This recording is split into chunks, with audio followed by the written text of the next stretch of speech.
All right, everybody, what's up? Today, we are doing something really unique on the Lance Independent channel, which is I'm hosting a debate. This is my first time doing this, so we will see how it goes.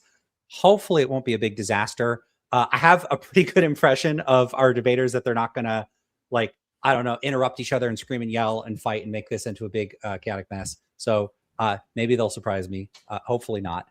So I see people already getting riled up in the comments. That's great. But I want to get started by allowing our guests to introduce ourselves, but also, just to be clear, you probably saw from the title and everything that this is a debate over dualism. So it's a debate about metaphysics, about the fundamental nature of reality and what things are composed of. Are they physical? Are they non-physical? Is there both? So that's what it's all about. We were hoping to pull people in with the question about whether souls exist, which really is pretty closely connected to this question, but you might think it's a somewhat different question. In any case, I will allow the debaters to introduce themselves, but first I'll just let everybody know how we're going to be doing this. This is going to be more structured. I tend to do really unstructured stuff. So for me, it's a bit challenging. So we're going to have up to 15-minute openings, starting with David. Then we're going to go into 5-minute rebuttals. We're going to have a 1-hour open dialogue and then 5 minutes closing statements. After that, we will have a Q&A. So drop your questions in the chat. I'll do my best. I haven't done like a thing where I try to keep track of questions, but I'll try. And hopefully, because there wasn't a lot of notice, I got some of my moderators in here, so we'll try to keep things, relatively sane in the comments. So just keep it classy in there. Don't all scream and yell at each other and get really hostile. I know people could get worked up about this stuff. Okay, so we'll just get right into it. Why don't we, David, since you're going first, why don't you start by introducing yourself, telling us who you are, what you do, whatever it is you want to say about yourself, and then we'll switch over to you, Jed. David, take it away. Well, sure. I'm not exactly a stranger to the channel because I'm the one and only Christian who's also sympathetic to moral anti-realism. And so Lance Bush, being the internet king of moral anti-realism, I've been on here a couple times with you before. But yeah, for those who don't know me, I am a Christian involved in Christian apologetics. My YouTube channel is called Faith Because of Reason. And looking forward to discussing one of my favorite topics tonight. All right, thank you. And Jed, take it away. Sure. So my name's Jed. Thanks so much, Lance, for having me on the channel. Dave and I have actually briefly discussed this topic before. We had a debate over on my channel about the resurrection of Jesus, but my channel is called the Flying Spaghetti Auditor. I do a lot of atheist, anti-religious, pro-skepticism content. We do deep dives into Bible contradictions, the pseudoscience of religion, immorality within theism and Christianity in particular, everything skepticism. So my whole goal on my channel is just promoting critical thinking and skepticism towards superstition and bad ideas. And the existence of a soul, I would certainly put into the category of superstitious. So I'm looking forward to dismantling this idea. Excellent. All right. So, David, you are going to be up first, and I believe you do have a presentation for us. So if you want to get that ready, we'll get that up on the screen. And then what we'll do is as soon as you start talking, I'll start the timer. Sound good? And that doesn't count. Agreeing doesn't count as starting the timer. We good? Yes, we're good. All right. So, not quite ready? Nope, we're good. Can you see that? Yes, we can. All right, let's start. And there's that little thing on the bottom that you might want to hide. All right, Yep. Awesome. All right, we are ready to go. All right, so in today's debate, I will be defending the thesis of substance dualism, the thesis that the human person consists of two substances, a material body and an immaterial mind or soul. Let me just give some quick definitions to give the audience some idea of how I'm going to be using these terms. By the term substance, I refer to an essentially characterized particular, or in layman's terms, the characteristics that cannot be removed from something without thereby removing the thing itself. Both the notions of material or physical and immaterial or non-physical are notoriously difficult to define, but without getting into the weeds of how to resolve long-standing issues like Hempel's dilemma and the problem of individuation, for the purposes of this debate, it suffices to stipulate that physical or material entities are the sorts of things that are both extended in space and are publicly accessible, at least in principle, two multiple conscious agents at once. For example, a tree would be a physical object because multiple people can all see it at the same time. Conversely, a non-physical or immaterial thing is not extended in space, and it is metaphysically private in the sense that it is something that cannot be publicly accessed by multiple conscious agents, even in principle, but rather only by one particular agent. Now, there's a lot more to say here, but time precludes me from giving a full analysis of these terms. Consequently, these definitions will have to suffice. So now that we have some idea of what it means for the human person to be constituted by both a material and an immaterial substance, let's turn to consider the reasons why someone might think that this thesis is true. I will offer 3 arguments in support of substance dualism. First, let's consider my favorite argument for dualism, Descartes' modal argument. I would formalize it this way. 1, my mind is essentially either material or immaterial. 2, if it is logically possible for my mind to exist apart from anything material, then my mind is not essentially material. 3, it is logically possible for my mind to exist apart from anything material. 4, therefore, my mind is not essentially material. 5, therefore, my mind is essentially immaterial. The first premise, I think, is a true dichotomy. One could, of course, try to suggest that the mind is comprised of both material and immaterial components, but I assume that a physicalist like Jed isn't going to want to accept this, since that effectively concedes the debate. So if that option is a non-starter, then I think that the physicalist should accept the first premise. The second premise is true by definition, and the last 2 premises follow deductively from the prior 3. Therefore, premise 3, asserting that it is logically possible for my mind to exist apart from anything material, is going to be the contentious premise. So why think that it is true? Well, quite simply because conceivability is the best way to determine what is logically possible, and it is plainly conceivable that my mind should exist in the absence of all material things, as made readily evident by thought experiments involving Descartes' omnipotent malicious demon who could just be deceiving me about the existence of my body, or the Matrix, where the world we experience is just a big computer simulation, or body switching, where one mind is transferred to and experiences the world through another body. Additionally, out-of-body experiences seem perfectly conceivable, and metaphysical idealism, the idea that everything is actually mental, also seems conceivable. Remember, I am not arguing that any of these hypotheticals are actually real, or even that they are physically possible. I'm just saying that they do not contain any logical contradictions and are therefore logically possible. But now here's the thing. If the mind is essentially material, then none of these scenarios are actually logically possible. Yet they are readily conceivable. So to get around this, Jed will need to either show that all of these scenarios contain logical contradictions and so are not logically possible, or he will have to deny that conceivability is a reliable guide to possibility. And I am happy to argue that neither of these is a viable move for him. Thus, given that the third premise of the modal argument appears to be true, and I think that's really the only vulnerable premise, I think that we're justified in accepting the conclusion that the mind is essentially immaterial. All right, my second argument is based upon an indirect realist theory of perception. Now, indirect realism is the idea that the immediate objects of sensory impressions are mental representations of the physical objects beyond them. In other words, when I look at a tree, I am not directly seeing the tree, but rather a mental image that my mind has generated of the tree. Now, this position contrasts with direct realism, which holds that I actually see the tree itself. So now that we have some understanding of what indirect realism is, I'll show you how it leads to the truth of dualism. The argument looks like this. Premise 1, if indirect realism is true, then immaterial mental entities exist. 2, indirect realism is true.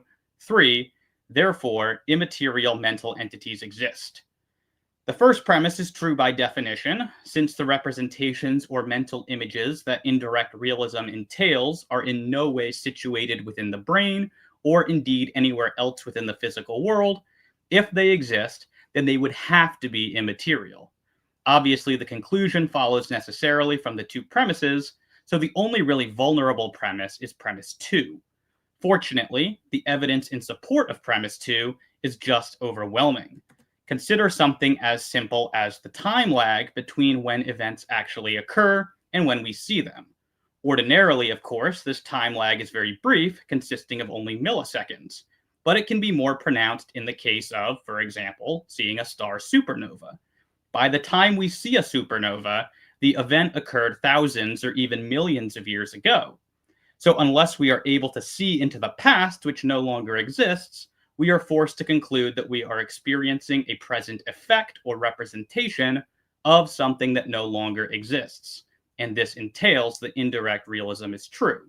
Consider also the phenomenon of double vision.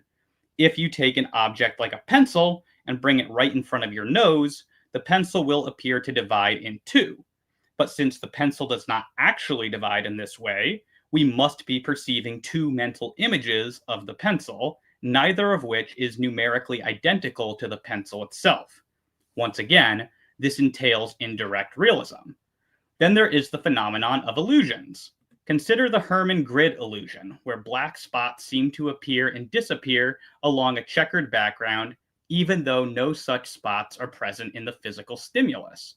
This presents an obvious case of the mind adding something that is not physically present to the experience. And indirect realism can easily explain this because it insists that the mind constructs mental images that represent physical reality rather than affording us a direct window into it. And this is to say nothing of dreams and hallucinations, which further demonstrate the capacity of the mind to create mental images that are not present in the physical world at all. All in all, I think that the case for indirect realism is fairly conclusive. But if so, then the conclusion of the argument follows irresistibly. The last argument that I wish to present is a version of the argument from introspection, which I like to call the argument from certainty. I formulate it as follows. Premise 1. For every physical state of affairs, knowledge of it is fallible. 2. But knowledge of at least some of my own mental states is not fallible. 3. Therefore, at least some of my own mental states are not physical states. The first premise is based on the observation that knowledge of physical states of affairs is based on sensory perception. And for the reasons already covered, we can never know infallibly that we are not dreaming or hallucinating or victims of the matrix. And so given this, I think that we are more than warranted in accepting the first premise as true. The second premise is more controversial. However, I think that it's easy to locate examples of mental states that are known infallibly. Suppose you are experiencing an intense migraine and you go to the hospital. Suppose that the doctor thoroughly examines you and can find nothing wrong and nothing physically that would indicate that you are in pain. No C fibers are firing. In this scenario, I think you would still know with certainty your own mental state of being in intense pain. But we can move beyond intuition. Without the ability to know some mental states infallibly, I think that global skepticism follows. Consider what it means to possess epistemic justification for a belief. This means that the belief is either certainly true or probably true. But if we reject that anything is known infallibly, then beliefs cannot be justified with certainty, so that only leaves you with probability. But probability is always relative to something else. There has to be something further to make the truth of a belief probable.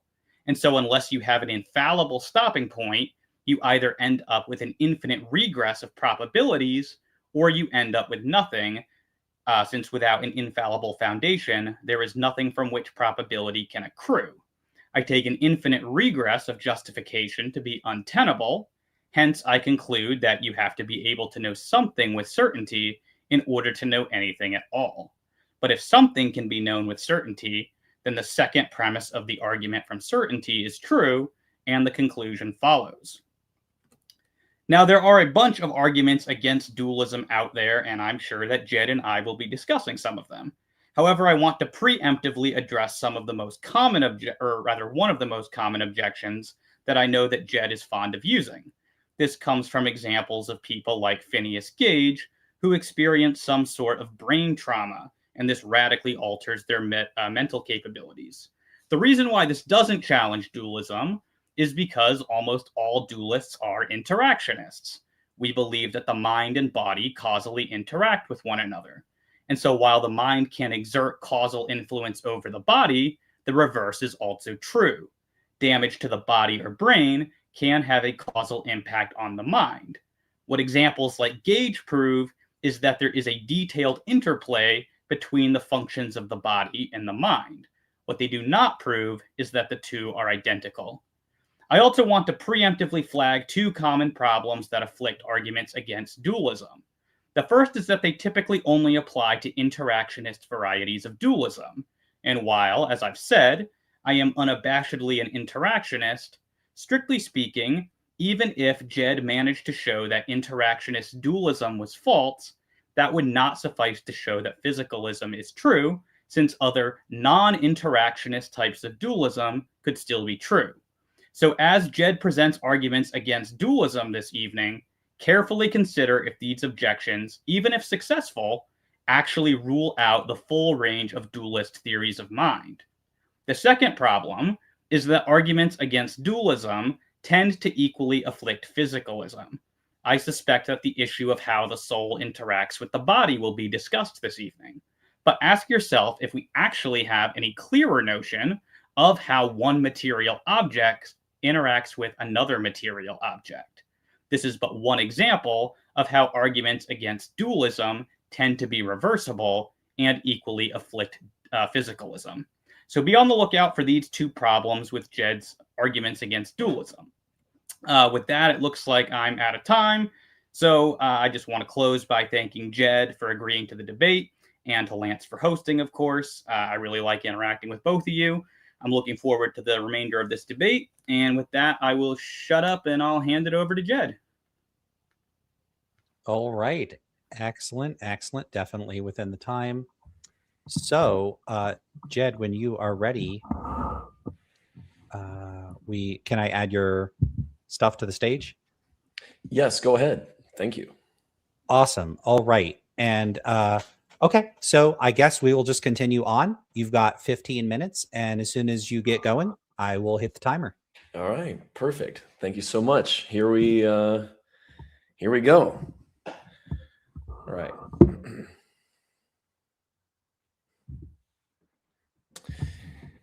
Today, we are debating mind-body dualism, or more specifically, substance dualism, rather than just defending the null hypothesis by sitting back and just saying, I'm not convinced. I thought I would go ahead and accept a burden of proof of my own regarding the position of reductive physicalism.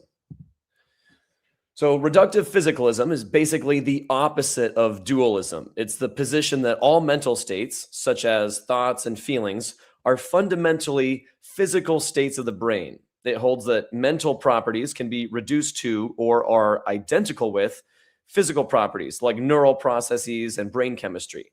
And there is ultimately only one kind of property, the physical kind. This means that what we call mind is simply a description of physical processes occurring in the body. I have two main arguments which I would like to put forward as evidence in favor of my claim. One, everything we currently explain about minds is done exclusively by appealing to physical processes within the physical brain and body. And two, everything we can identify as a process or a quality of the mind can be affected by physically altering the physical body. So let's talk about argument number one. Everything we can currently explain about minds is done exclusively by appealing to physical processes within the brain and body.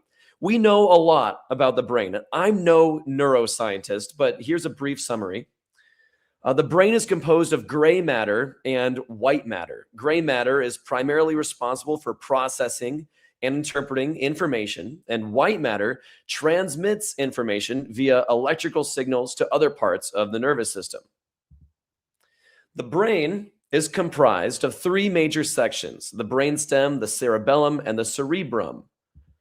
The brainstem connects the cerebrum to the spinal cord.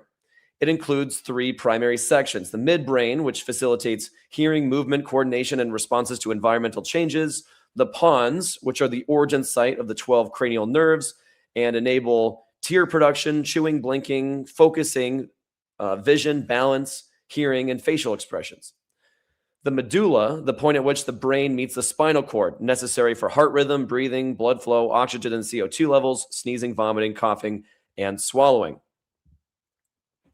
the cerebellum, located at the back of the brain, controls voluntary movement, maintains posture, balance, and equilibrium. Some studies are exploring its role in addiction, autism, and schizophrenia.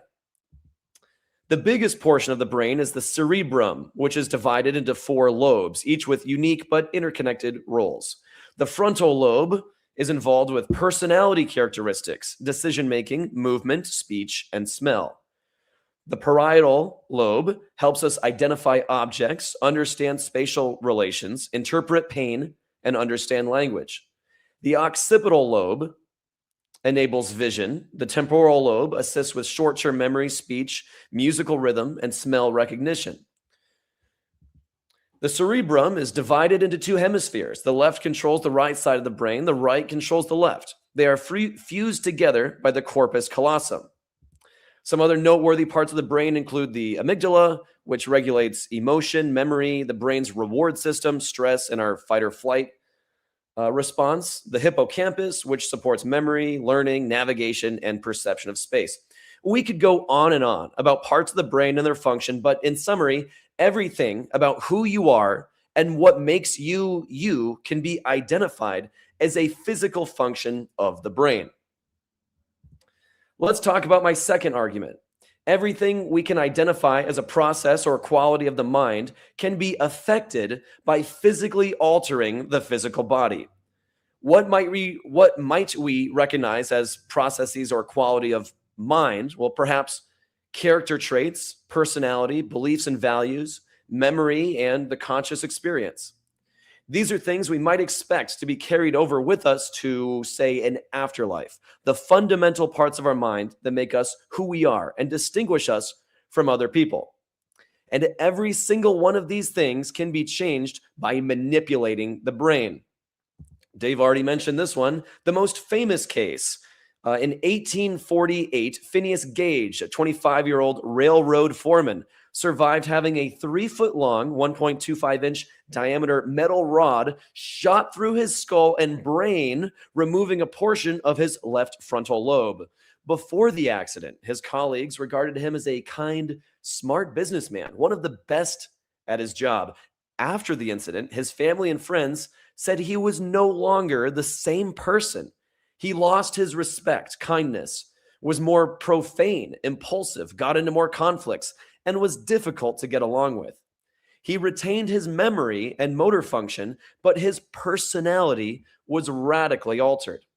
Here's another case. Henry Gustav Molaison, who in 1953 received a bilateral medial temporal lobotomy to surgically remove parts of his brain, which include, and I might butcher some of these parts of the brain, the front 2/3 of his hippocampus, his parahippocampal cortices, entorhinal cortices, piriformal cortices, and amygdala.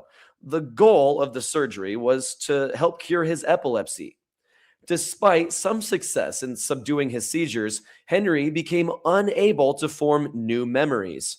Memories from before the surgery, like from when he was a kid, core memories, remained intact, but everything he experienced after the surgery was lost after about 30 seconds.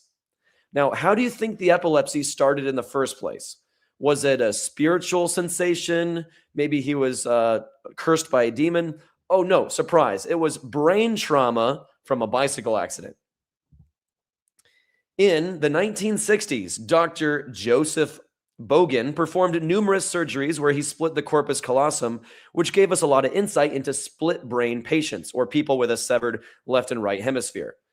While both halves of the brain usually remain fully functional, their communication between each other is lost.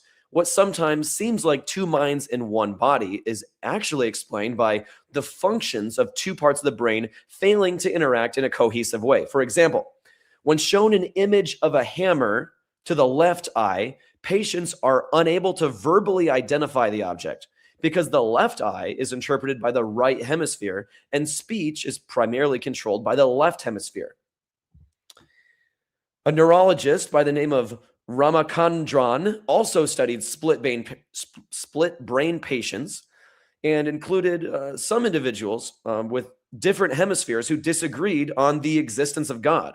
And there were some of his patients whose one half of their brain was an atheist and the other half of the brain was a theist. And this poses all sorts of questions, like, does splitting the brain create two different minds? When a person dies, does one hemisphere go to heaven and the other hell? Doctors prescribe medication to alter the conscious experience of patients with depression, anxiety, bipolar, schizophrenia, and other cognitive conditions. Antidepressants increase neurotransmitters like serotonin and norepinephrine to improve mood and reduce anxiety. Antipsychotics block dopamine and serotonin receptors to prevent hallucinations. But you can also use recreational drugs to elicit hallucinations if you want to. DMT, or dimethyltryptamine, is among the most powerful hallucinogens. It's produced naturally by the brain and can be found in large amounts in plants like ayahuasca. Ingesting this chemical causes a global functional connectivity where the boundaries of normally segregated parts of the brain collapse. This results in a transformed state of consciousness with vivid hallucinations, altered sensory perception, and ego dissolution. Other substances like alcohol can impair judgment by disrupting brain communication in the frontal lobe, which controls decision-making, impulse control, and risk assessment. In conclusion, we have no reason to believe there is anything non-physical, supernatural, or other dimensional happening inside our heads. Everything that is understood about our brains is consistent with the claim that the mind is strictly a function of the physical brain. Thank you. All right. Thank you very much. Excellent. Excellent. So now we will move on to our rebuttal rounds. David, are you ready to go? I'm ready to go. Ready and rearing to go. Okay. I will start the timer as soon as you get going. Perfect. All right. Okay.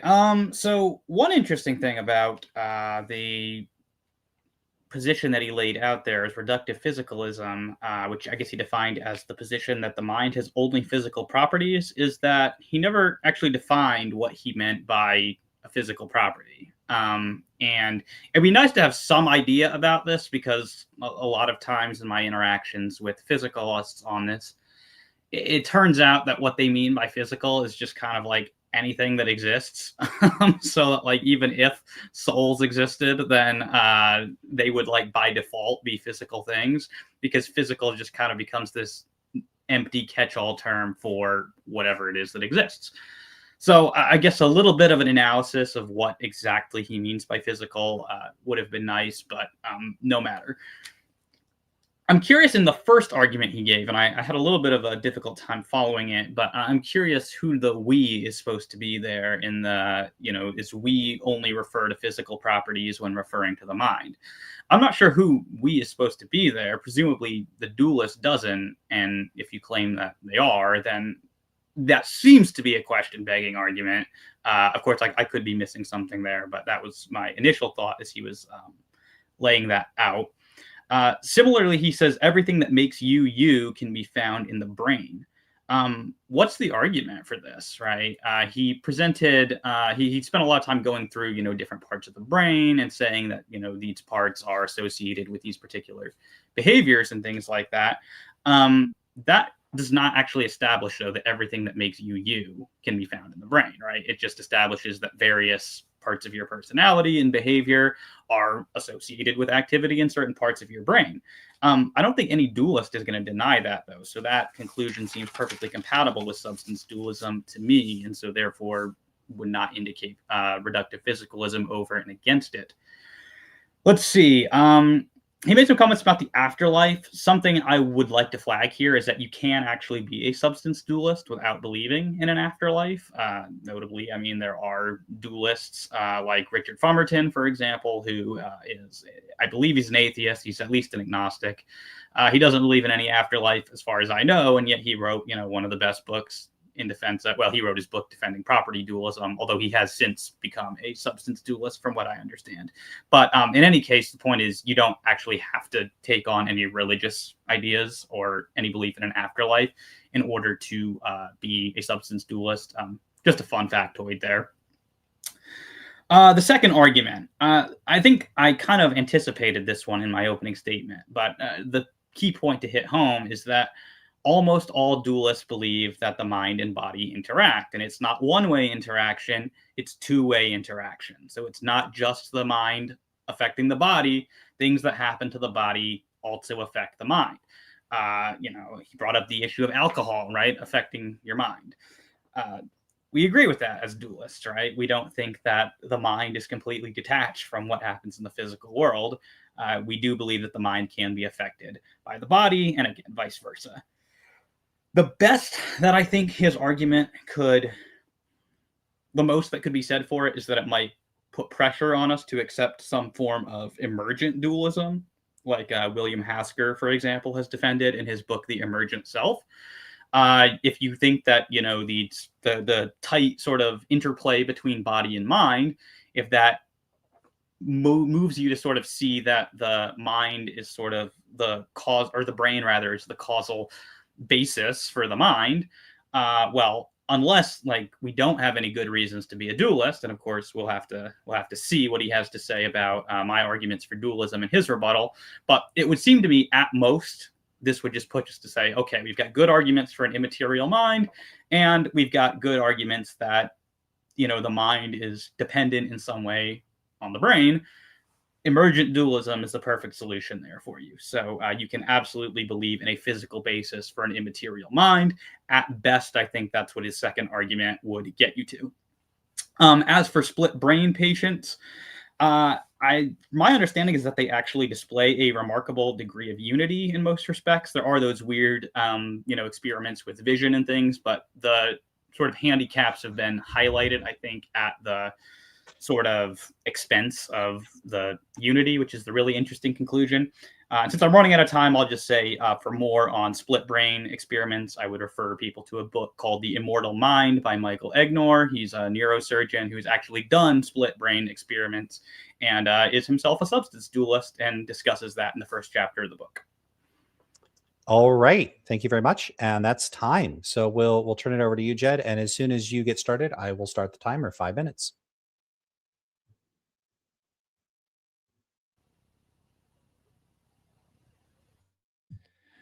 All right. So, yeah, I should have defined terms. That's something I can start with when we get into the open dialogue. But regarding Dave's opening statement and his three arguments, he mentioned at the start the material cannot be removed from something. I was a little confused on that, so I want to get some more clarification on what he's talking about later. The modal argument is basically that if it's not logically impossible, therefore it is the case. But it seems like this argument could be applied to literally any claim that's not logically impossible. So it's logically possible for God to not exist. Therefore, God does not exist. So it seems like that argument doesn't really work, because just because something's logically possible doesn't mean it's the case. And you could also flip the argument the other way in opposition to dualism. You could say, if it's logically possible for my mind to exist contingent on the physical, then my mind is not essentially material. As for a second argument from indirect realism, mental pictures are mental replications. I definitely agree with that. They're not actual, the physical reality around us. Now, he said that they exist. Your mental pictures of the universe exist. I want him to define exist, because they exist as a brain state, but that's it. So people with schizophrenia, for example, see entities which don't actually exist in our reality. But does that mean people with schizophrenia are tuned into some more real reality than our own? And do these hallucinations of theirs actually exist? Most of us would probably say no. He mentioned the time lag, that light takes time to travel and reach our eyes. I'm not sure what that has to do with dualism. Double vision is caused by the fact that we have two eyes and our brain is combining two different sensory inputs into one image. The brain's description or depiction, rather, of reality is not 100% accurate representation of the physical world. His last argument from certainty is mental state knowledge is infallible. So pain is caused by the brain, and usually the brain causes pain based on an injury or damage to the body. But sometimes pain occurs without damage, and sometimes damage occurs without pain. But the pain itself is a physical, not only sensation, but it has a physical manifestation in reality. It's based on pain receptors that are in our brain. And so even though it may be really hard to detect them because they're so small, there is something physical going on, even if there's no damage to the body. Whether someone's actually being damaged is irrelevant to the fact that they're experiencing pain. And a great example of this would be EHS, or electromagnetic hypersensitivity, which is people who experience pain when their body is exposed to high amounts of electricity. Anyone who's seen Better Call Saul is very familiar with this particular cognitive issue, where they experience physical pain based on a perception that doesn't actually have any effect on their body whatsoever. And that's pretty much all I have as far as rebuttal. I'll see the rest of my time and we can jump into discussion. All right, excellent. So let's get things set for 1 hour and we will get started. Give me one moment.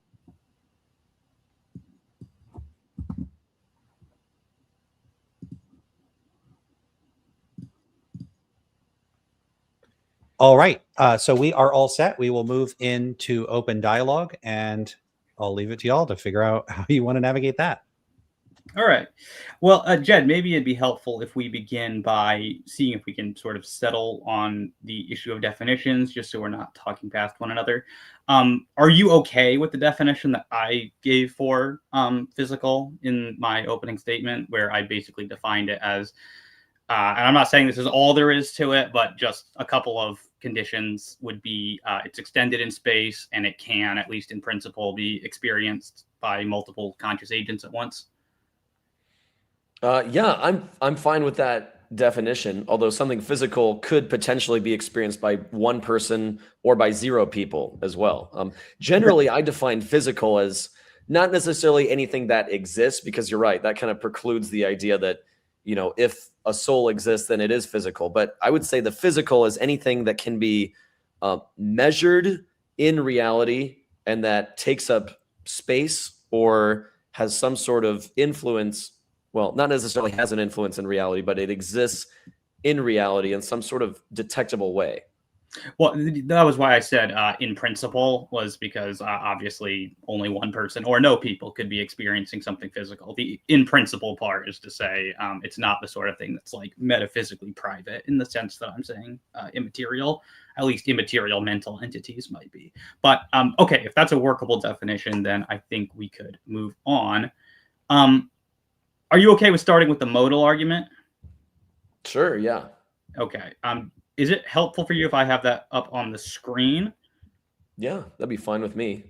Yeah, Okay, so this was Lance, the one. Is that all right that, if I could just get it up there so that we can kind of maybe discuss it? All right. Then let me screen share one more time, because I know these arguments sometimes get long and can be hard to follow. So if I... Let me know when you're ready. Ready, Freddy. All right. So the criticism that you gave of this argument, as I understood it, was essentially, if I'm saying that something is not contradictory, right? If it's possible, then it's actual. That's not the argument, right? At no point is that a premise in the argument. It's if something is possible, then it's possible, right? If something, it doesn't have a logical contradiction, it is by definition logically possible. At no point does the argument here depend on the thesis that anything that is logically possible is therefore actual. Now, I think I agree with the first premise, and I might have to have you clarify the second premise. When you say if it's logically possible for my mind to exist apart from anything material, then my mind is not essentially material. What do you mean by essentially material? Yeah, so I just basically mean that the thing that you couldn't essentially, the thing that you couldn't take away from it, right, and still have it be the same thing. So the mind can't, for example, so let's say we have two possible worlds side by side, right? One where there's only immaterial things in it, and one where there's only material things in there. Well, if my mind exists in one of those worlds, it cannot exist in the other world, right? So if something is a physical object, it's essentially a physical object. If something is an immaterial object, it's essentially. So in other words, if I am a soul in the actual world, I couldn't exist in a world that is purely physical objects, right? Because a soul, by definition, is not a material object. So I'm basically just trying to rule out the idea that you could say, well, maybe it could be the same thing, but it could be physical in one world and non-physical in the other. I think I might have an issue with the idea that that it's even logically possible for a mind to exist without anything material, because it's like saying, could a function of a brain exist without a brain? And to me, that just doesn't make any sense, because my understanding of mind is that it's a function of a brain. So if we don't have the brain, then there can't be a function of something that doesn't exist. Okay, so are you just defining a mind as the function of a brain? Well, that's one route we could go down, and that's how I would generally define mind, but that sort of begs the question. So then Right. the other route we could go down is that just because it's like I can conceive of a mind existing without a body, like I can imagine what it might be like for a soul to float around without a physical body, does that mean that it is possible or is the case? And it seems like that's where I might be missing the connection in the argument. Okay, fair enough. Maybe let me begin then with the sorry, what was the first thing that you said there? Just because I can conceive of a mind existing without a body doesn't mean that it's actually the case. And No, you said something. You said something before that, though. But now I'm drawing a blank. But well, I mentioned how I would be begging the question if I just Right, defined okay. a mind as a function of the brain. Yes. Okay. So I was going to say, maybe if we could settle on a non-question begging definition then of what a mind is, could we just settle on that it's the thing that has thoughts and undergoes experiences? That way we don't beg any questions as to, whether it's a brain function or whether it is an immaterial soul or anything like that. This seems like a fine working definition for now. Yeah. Perfect. Okay. So then what I'm just saying is that the thing that has thoughts and undergoes experiences, that thing can exist in the absence of, or it's logically possible for that thing to exist in the absence of any physical things.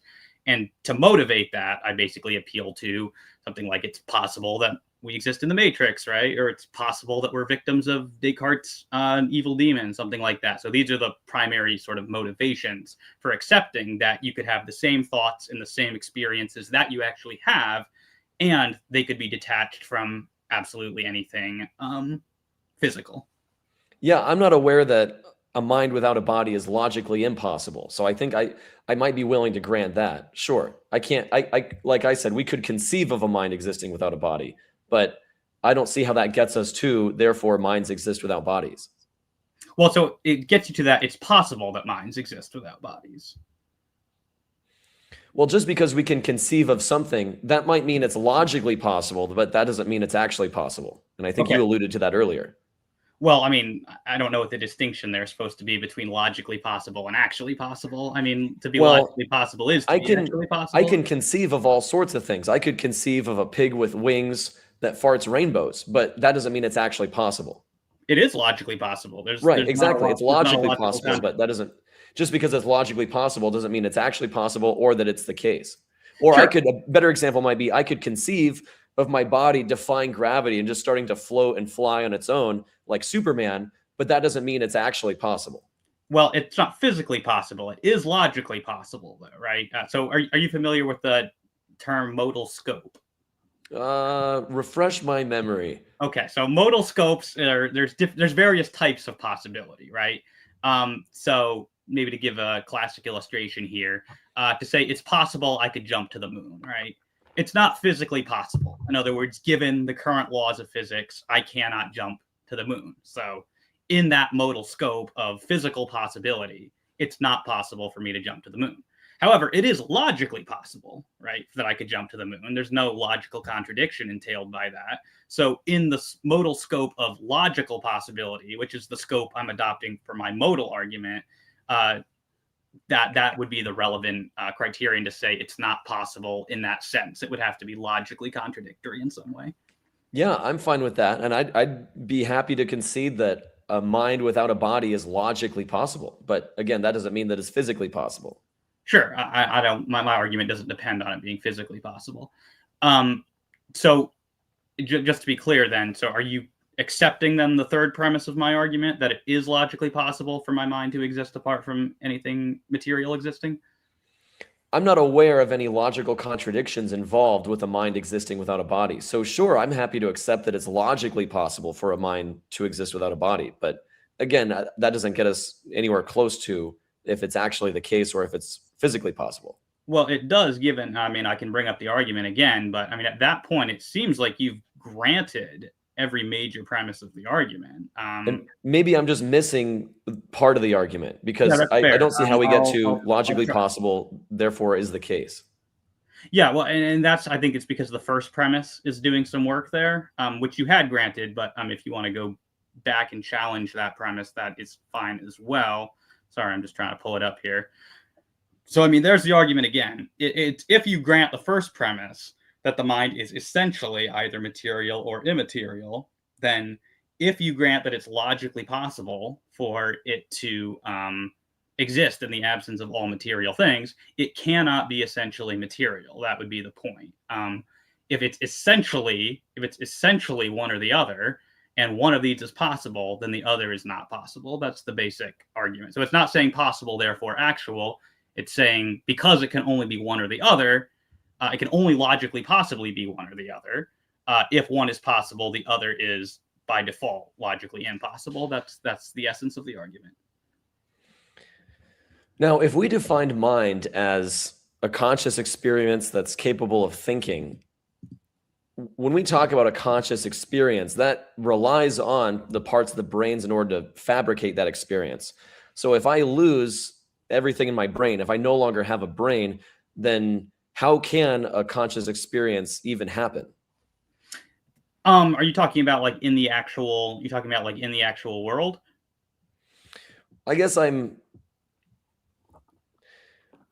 not, I might not even be sure that it's logically possible for a mind to exist absent any physical. I mean, of course, I'm not convinced that's the case, because that's my whole position, but I just don't see how the argument gets you to therefore it's the case, or that it's even an argument for it's the case, because it seems like you're just saying because it's logically possible, therefore it's true.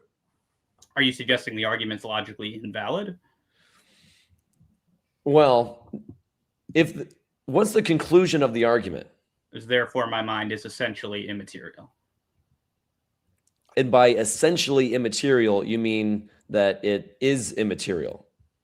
Well, I mean, in the conclusion, yes. In the first premise, I'm saying it has to be one or the other, right? It can't, in one, like the same mind can't exist in a world that only has physical stuff in it, and then also in another mind that only has immaterial stuff in it.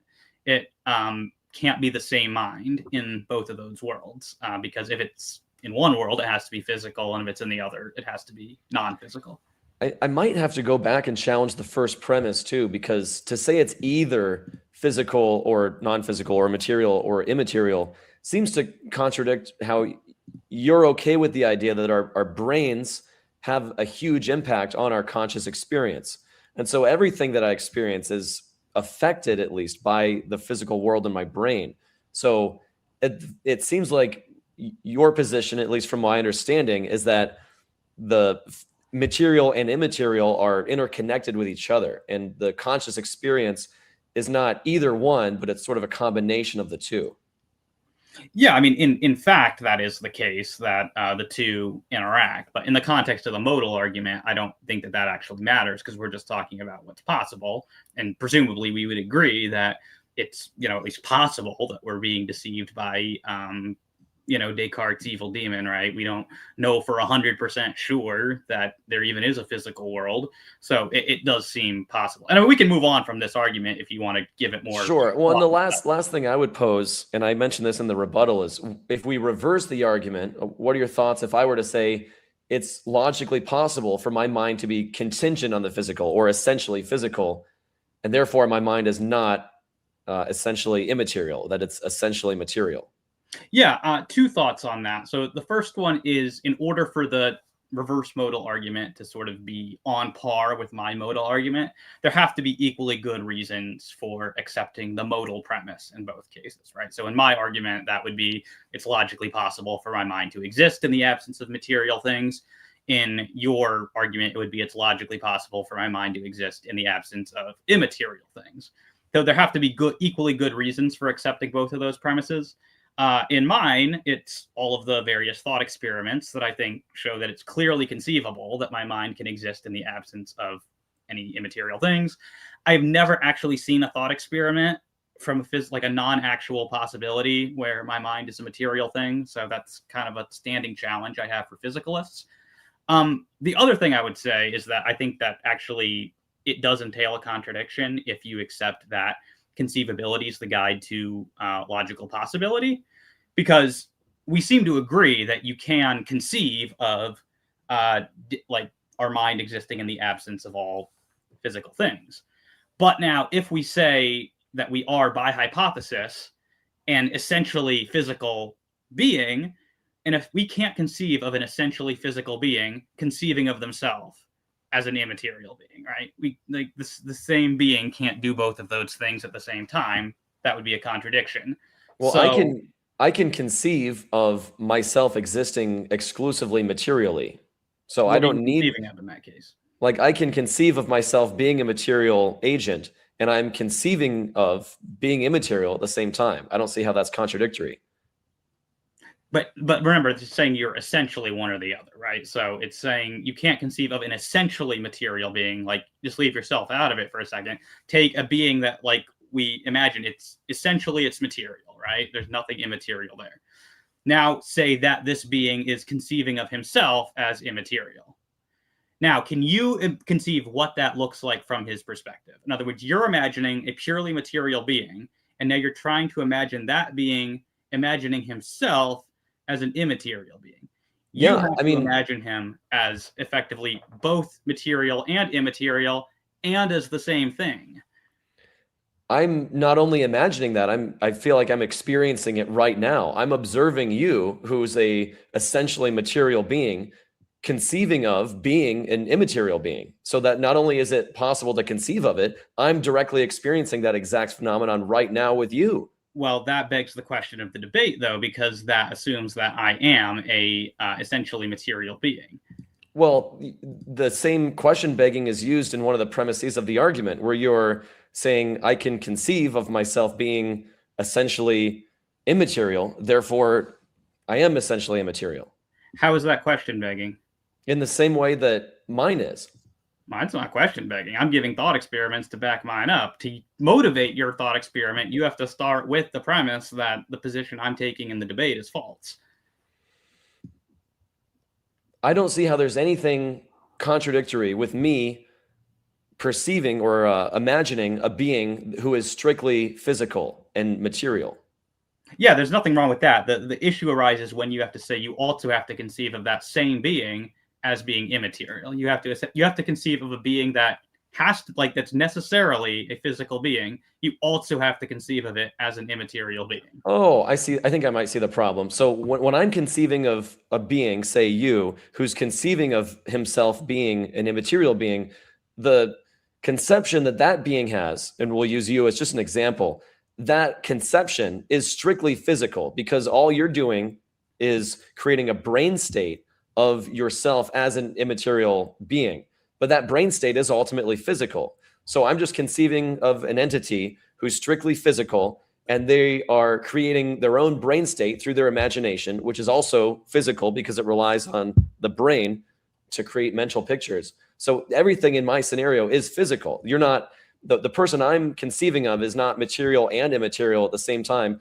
They're material, but they're imagining themselves as immaterial using their physical imagination.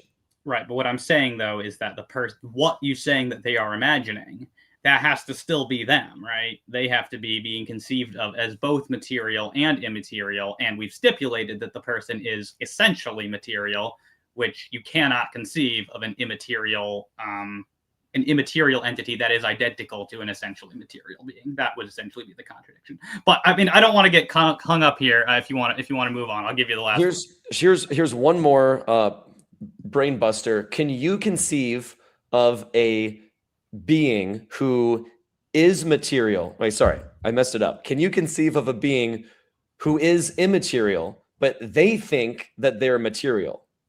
I can conceive of them having the thought that they are. I can't conceive of them conceiving of that like from their own perspective. So it's one thing to like actually just be holding the belief that, oh yeah, I mean, I'm material or I'm immaterial. I could conceive of them having the belief and its faults. I can't conceive of them actually conceiving of that from their own perspective, because remember, my conception of this person is that they are essentially material or immaterial. So I can't simultaneously conceive of them as conceiving of something that they're not. So what I asked you to do was basically what you asked me to do, but in reverse. So I don't see how if it's perfectly consistent for you to imagine an immaterial being who just thinks that they're immaterial, then similarly, I can imagine a being who is material, but just thinks that they're immaterial.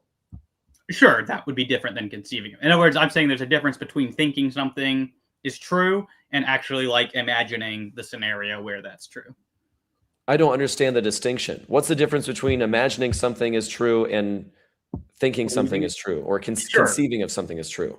Yeah, one is just like assenting to the truth of the proposition, right, without actually like having any well thought out conception of what that proposition would actually have to be like if it were true. The other would be, so maybe here's an example you might be able to relate to. A lot of Christians, right, will claim to believe in the Trinity. A lot of them have absolutely no idea, right, about like what it actually would mean for one being to exist as three persons. So like, they believe it, but they aren't conceiving of it. They're not imagining it. So I'm saying there's essentially a difference between assenting to the truth of a proposition and actually conceiving of the scenario where the proposition is true. Does that make sense? No. Okay. It seems like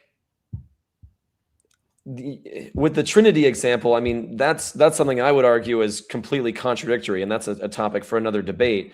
But someone could say they believe in the Trinity and they haven't thought it through very well, and someone could say they believe in the Trinity and they have thought through it more than the last person, but they still don't realize that it's a contradictory position, or they just deny that it's a contradictory position.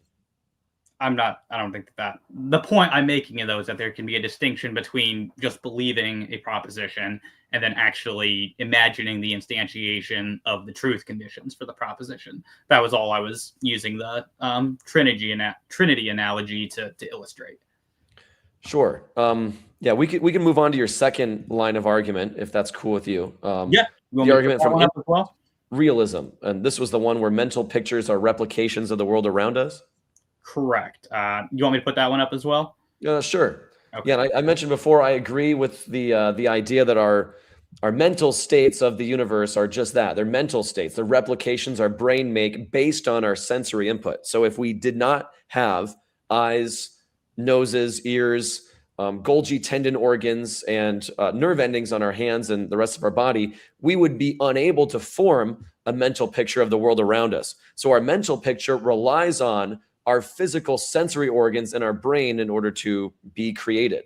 And so if we lacked these sensory organs, we would have no way of identifying anything about the world around us. So the idea that a mind could exist without a body, what kind of existence would that even be? They'd have no perception of anything around them whatsoever. So what I'm hearing is you accept the second premise of this argument, right? You're accepting indirect realism? Can you define indirect realism? It'd be the idea that we perceive the physical world indirectly by way of mental representations or images. Oh yeah, sure. Yeah, Okay, I so agree you are with that. accepting the second premise. So Yes. then your dispute is with the first premise. You don't think that immaterial mental entities exist if indirect realism is true? Yeah. So, like in the example I gave with someone with schizophrenia, they are perceiving a mental entity who doesn't actually exist. I don't see how that would. Why would that affect the first premise? Can you define, and maybe it doesn't, can you define the word exist within the first premise? I mean, I don't know if so. It's actually incredibly difficult to like define what we mean by existence, but I just mean that it has some sort of ontological status. That it is, and I think I know what you're getting at. But I'm saying it has the same sort of status. Well, let's just say it has the same sort of status as any sort of physical entity, right? So a house or a tree or you and me. I mean that it has the same sort of ontological status as those things. I think I would disagree with the first premise in a sense where that they exist as a real entity within the universe. So these immaterial mental entities, like when I look at you on my screen, I'm not actually I mean, the screen that I think I'm seeing is just my brain recreating a picture of the screen that my eyes take in. So to say that you actually, well, maybe you're a bad example, but let's say I have a mental image of God in my head. Does that mean God actually exists? No, it seems like that's sort of the mental image does exist in your mind. The mental image exists as a brain state. So existence in the sense that it's a pathway of neurons that's forming a certain mental image, but that's it. It's a pathway of neurons. Okay, so where is this image then in the brain?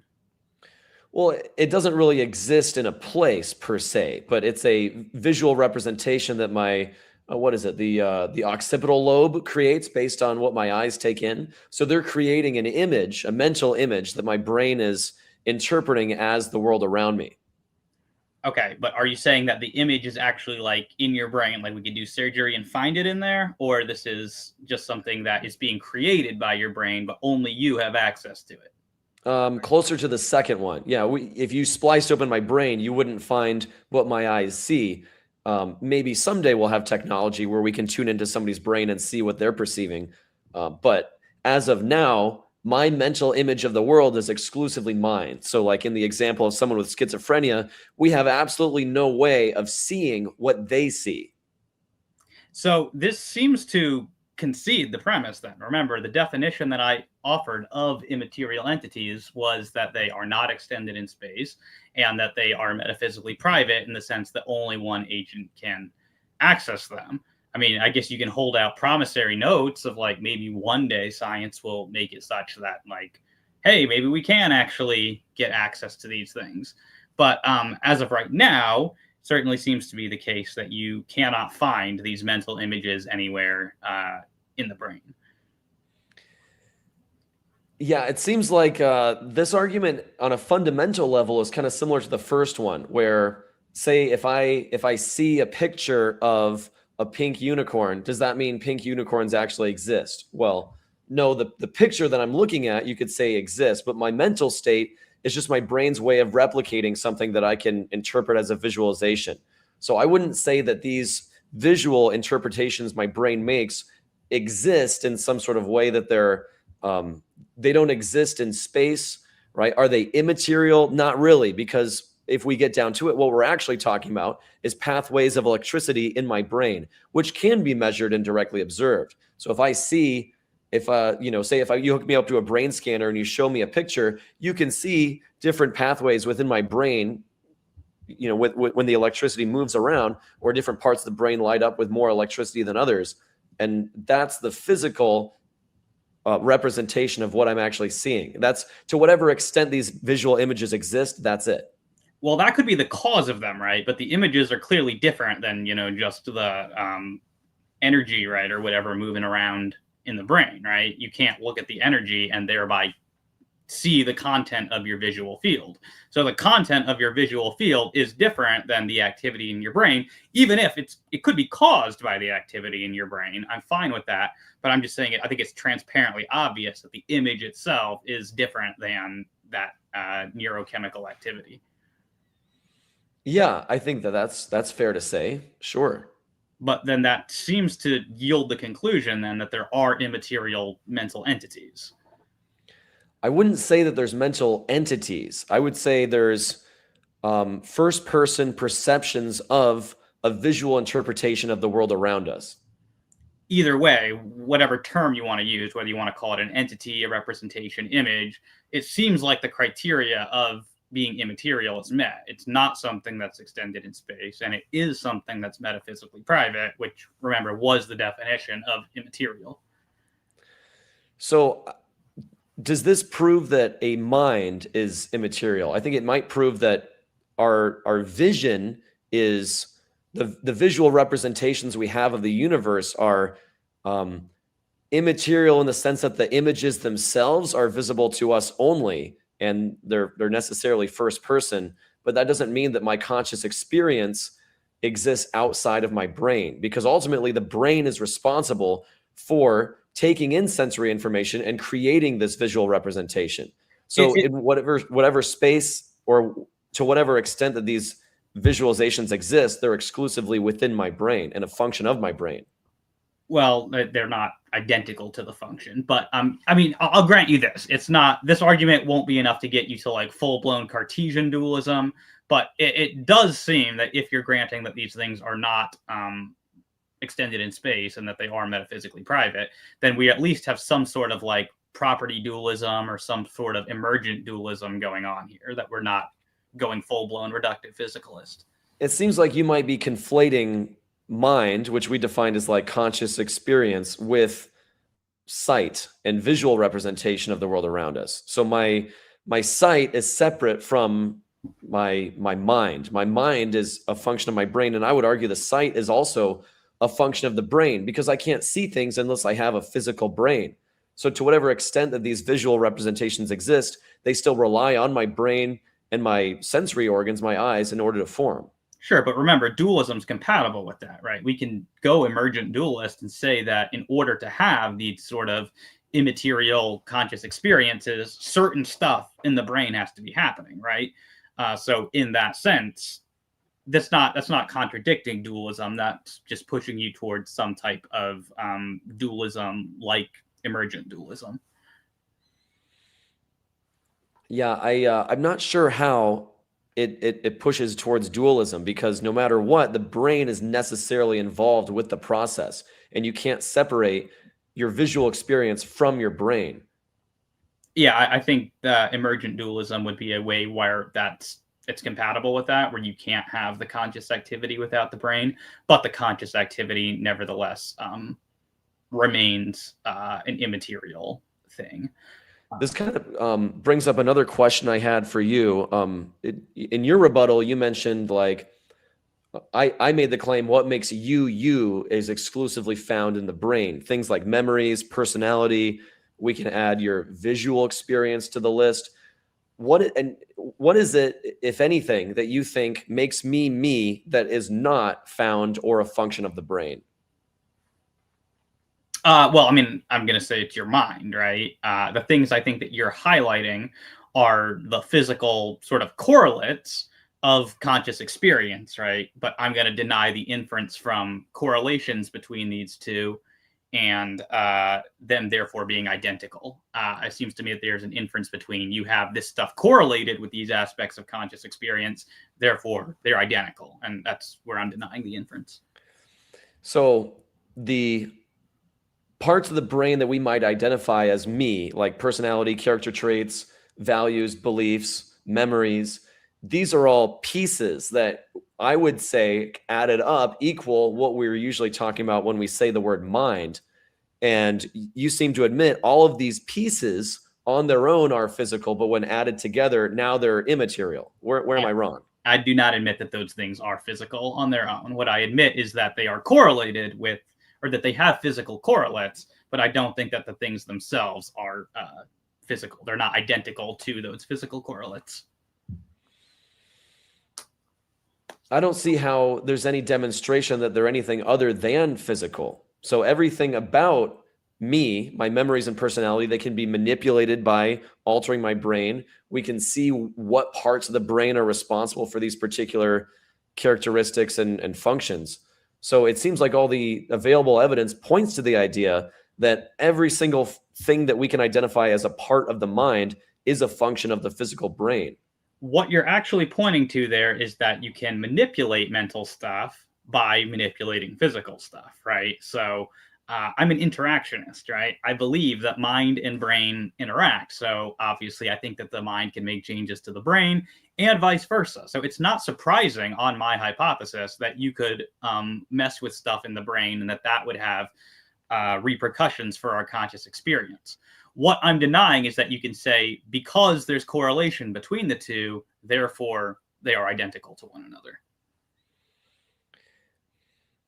I think where we might be talking past each other is that we're both looking at evidence and saying this evidence is consistent with my perspective, and that's it. And so there's it seems like in both of our cases, whatever you bring up, I can say, well, that's also consistent with my view, where the mind is a function of the brain. And then whatever I say, we can manipulate anything, any part of our mind by manipulating the physical brain. You can say, well, that's consistent with my view. So is there any evidence you can think of that's not consistent with reductive physicalism?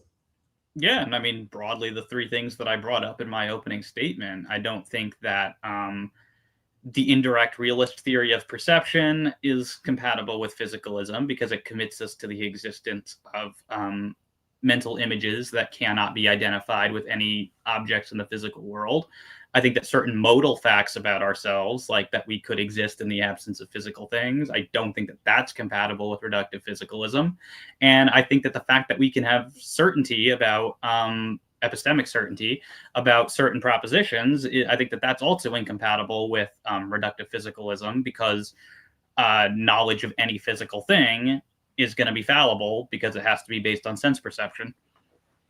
Yeah, that's a good segue into your third point. Yeah, the argument from certainty. So my understanding of pain is that pain is based on receptors in our brain causing us to experience pain. Sometimes there's receptor blockers that prevent us from feeling pain, like when we're in a sports performance and you get you get some injury, you break your ankle, but you don't realize it until after the performance is over. And then you're like, oh, holy cow, what did I do to myself? And this is because the body produces adrenaline and other chemicals that help to block pain until you get into a situation where now your body is at a better time to deal with the pain, because your brain prioritizes certain activities over others. Or like if you're running from a bear with a broken ankle, your body is going to suppress the pain of the ankle until you reach safety, and then it's going to kick in. So pain, from my understanding, is also strictly physical, and it can be traced back to the brain, and it's a function of the brain. Yeah, I'm not actually sure what that has to do, and I say this with all due respect, I'm not sure what that has to do with the argument, right? The argument is that premise one would be knowledge of any physical state is fallible. The second premise would be knowledge of at least some of my own mental states is infallible. And that, of course, just generates the conclusion that at least some of my own mental states are not physical states. And sorry, I know we have less than 30 minutes left. So I do want to give you a chance to press me on some of your arguments if you'd like to do that. So I'm not, hogging the entire the whole time here. But strictly speaking, I just gave the pain example. That was to give an illustration of something that I think you can have certainty about, is when you're in. Basically that was just a example to motivate the second premise of the argument. Yeah. And I think that when we say my knowledge of X is infallible, I mean, if you think you're experiencing pain, what if you're actually a brain in a matrix? And so you think you're experiencing pain, but your pain receptors in your fake body are actually all fake. And then your real mind, which is off somewhere else, is not experiencing any pain. I mean, is the pain itself not real? Because I guess maybe I'm not even understanding the argument. Because you have infallible knowledge that you're experiencing pain because it's first person, that means therefore what?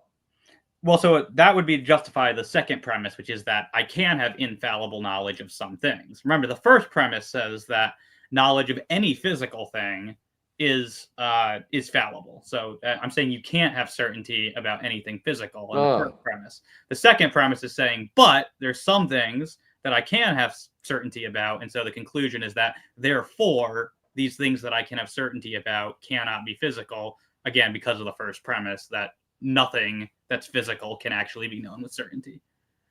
Is that clearer?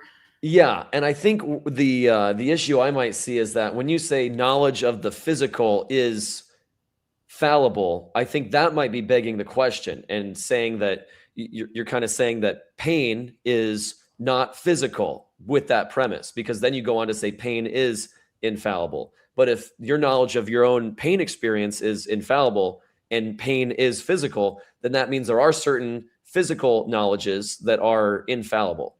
So I think that this is what constitutes a challenge to the first premise. Then you're saying that there are some physical things that can be known with certainty. And this is interesting. This is the same way that James Fodor objected to this argument. And so the response that I give is I just put the challenge to him. Okay, well, do you agree with me that all knowledge of physical objects is based on sensory perception? If not, then please tell me what this other method of knowing that physical objects exists is, because I'd be so happy to know about it. If you do agree that it's all based on sensory perception, tell me what type of sensory perception is not infallible, or rather is not fallible. Well, when we talk about my knowledge of the physical world is fallible, and I think in your opening statement, you mentioned like the Matrix, or what if I'm in a hard solipsist universe? So if I think I'm holding, say, like a computer mouse, I would say this is infallible knowledge to the extent that we accept the reality I'm experiencing is actually real.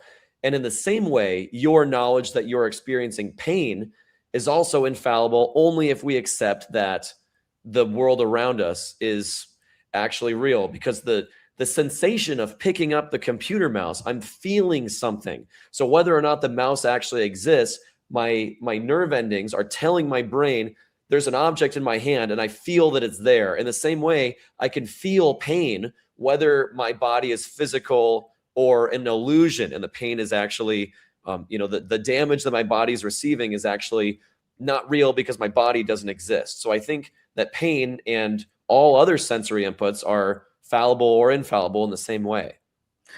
This seems like it's making the point for me, right? Because I agree that no matter what is sort of going on outside of the mind, right? If I'm touching something, then I have that sensation, right? I have that sensory impression, and I know that more surely, I know that with certainty, even though I don't know with certainty that that's actually being caused by, say, nerve endings sending signals to my brain, right? Because that's all stuff I can be mistaken about, right? I could be in the Matrix. I could be deceived. I could be dreaming right now. What I can't be wrong about, though, is that I'm actually having that particular tactile sensation. And so that's kind of the difference that I'm trying to highlight there, is that there are these things that we know with certainty, but we don't know anything about the physical world with certainty. And so that just is going to straightforwardly lead to the conclusion that therefore the things that I can know with certainty are not physical. I think if I'm understanding the argument fully, the only thing I would be conceding by accepting the argument is that I don't have a way to disprove hard solipsism. So would you then just be accepting that we don't know anything with certainty? Well, when I talk about when I say I accept reductive physicalism, that's with the assumption that I don't live in a solipsist universe. Generally, I just operate under the assumption that the universe around me is actually real, because I really have no choice but to do so. So to whatever extent that I accept I'm experiencing pain, that's the same extent that I use to accept that the world around me is real. So if the pain I experience, the sensations in my brain that I think I'm experiencing that are based on reality, the receptors for pain that happen, if I feel like my arm hurts, but there's nothing wrong with my arm, that sort of pain is happening if it's happening in a hard solipsist universe, and then my arm doesn't actually exist. In the same way, I could pick up the mouse, but if the universe isn't real, neither is the mouse. Well, and maybe I'll just leave it at this because I obviously do want to let you have some time to press me on some stuff as well, to be fair. But my argument is not based on you not being able to disprove hard solipsism or something like that. It's just based on you can't have certainty that it's false, right? I believe the physical world exists too, right? I don't believe that, I'm not trying to pull the precept argument on you, right? I'm not trying to say, well, you can't disprove this, therefore God. But what I am saying is I'm pointing to an epistemic difference in sort of what we know about our own first personal sensations, our own thoughts, and sort of the things that we know about the physical world. And I want to say the things we know about the physical world, that's something that's fallible. It's always fallible. But the stuff that I know about my own first person experience, that's not. So because of this sort of different levels in epistemic justification, that points to an ontological difference between the two, implying that the first personal things, those are not material, because the material things, knowledge of that's always fallible. If you want to have the last word on that, that's fine. Or if you want to take it in another direction, take it away, because I've been obviously hogging the time. Sure. Yeah. The last thing I'll say about that is that my first person experience of pain, for example, is to me on the same level of my first person experience of sight, looking at the world around me. So if the world around me is fake, then so is my pain receptors. And I'm not actually I'm experiencing pain in the same way that I'm experiencing the visualizations of the world around me. But I want to steer us in a slightly different direction with our last couple of minutes. Where do you think minds come from? Did my mind exist before I was born and my body was assigned a mind, or did my body generate a mind, or something else? Yeah, so this is it's an interesting question, one that there's several different answers to. That I think you can take any of them and still be a substance dualist. It doesn't directly affect the truth of it. But I mean, I'm a theist, right? So I hold to what Joshua Ryan Ferris calls creationism about the soul, which is essentially the idea that God creates souls and then pairs them with bodies, presumably at some point, either at conception or shortly thereafter. That would be my broad view on where souls come from. I think God creates them. Do you think the universe has a finite number of souls it can support, or can God just make all the souls he wants? Well, so I don't think that souls actually have to be supported by the universe, right? I think that they're sustained in existence by God. And so God could hypothetically sustain an infinite number of them. I'm not sure if that quite answers your question. Yeah, that's fine. It was kind of a silly question anyway. Do you think that animals have souls? Okay, good question. So I do think that animals that have conscious experience have souls. It's hard to say exactly where the cutoff might come, but presumably ants don't, because I think there's decent evidence that ants don't actually have conscious experience, so probably they don't. But yeah, any animals that do have conscious experience, I do think have souls. I think that's a straightforward implication of the sorts of arguments I've been giving here. Yeah, and I'm glad you said that, and not something like, oh, all the other animals except for humans have no soul, but we have souls because we're special. But then it also makes me wonder, do other animals have some sort of afterlife, or do their souls cease to exist when they die? Like what happens to a gorilla when it dies? Yeah, so this is actually kind of a hot button topic in, as an atheist, I'm sure you're familiar with the problem of evil, or more specifically, the problem of animal suffering. I have the book here somewhere, but Trent Doherty has written a book where he actually posits that animals do have an afterlife, and that this is part of his sort of solution to the problem of animal suffering. I myself am not fully persuaded of. I'll say it's something I'm open to, that animals could have an afterlife, but it's also not. It's something I can't, as a Christian, be dogmatic about, because my theology and my scriptures don't give me any specific indications that animals have an afterlife, but it also doesn't rule that out. So I'm I say it could be the case, but I don't know for sure that it is. Can souls interact with the physical world through any means besides brains? For example, like Ouija boards or possessing a doll, that sort of thing. Well, if we're counting like demons as souls, which I think is probably fair, then, or I mean, even God, in a way, could be. Yes, can human souls do that? Certainly not under ordinary circumstances. Yeah, that's interesting. I see no evidence, and I know this isn't really the topic of the debate, but I see no evidence that demons are real. And a lot of the, in the old times, thousands of years ago, people who were categorized as demon possessed nowadays would be more accurately diagnosed as having some sort of cognitive disorder, which is a function of the brain. So we used to think people with schizophrenia or dissociative identity disorder were demon possessed, but now we know that DID, or multi-personality disorder, it's more commonly known as, is a symptom of someone who's likely or often abused as a kid, or someone who's faced unfortunate circumstances when they were young. So the dissociative disorder is a mechanism their brain creates in order to protect themselves from trauma. So I think there's good reason to believe that anything we used to attribute to demons is now sufficiently attributed to functions of the brain, just like everything else that people used to think was spiritual. I guess 2 points on that. So first, I think I would agree that certainly like some things that have been traditionally attributed to demonic possession, or to like witchcraft, and like the Salem witch trials and stuff, for example, I think a lot of that can certainly be explained in closer to home sorts of ways. So I don't have a problem with that in principle.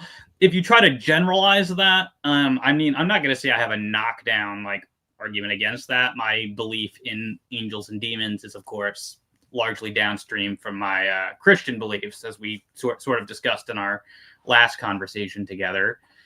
I know there are people, particularly like Catholic exorcists and people, who have like books and stuff out there where they try to offer more direct cases for the existence of angels and demons, and try to say that, there's phenomena that doesn't fit real well into sort of medical explanations. What I've seen of that, I don't generally find convincing, but I also don't like claim to be super well read in, the literature on exorcisms and whatnot. So that's another way I guess someone could try to respond to you. But generally, I'd just say it's downstream from my Christian beliefs. So I'm not going to like try to offer a direct argument for angels and demons. Now, this is something we talked about a little bit last time, which you asked me, how do I think I would go about demonstrating mind-body dualism? And one of my answers was, if we could pair, or if we could switch the minds between two individuals, I think that would be all the evidence we need that minds are immaterial and can be transferred back and forth. But that would necessitate that the transfer happens without any physical manipulation of the brain itself. So you mentioned like, oh, if we cut out a piece of the brain or took the entire brain from one person and put it into another, and then they had a switched mind. But if the mind is a function of the brain, then that itself would be consistent with reductive naturalism, or physicalism rather. So are there any other ways in which you think we could, like a knockdown, this would absolutely prove dualism if we could do it, similar to switching minds with another person?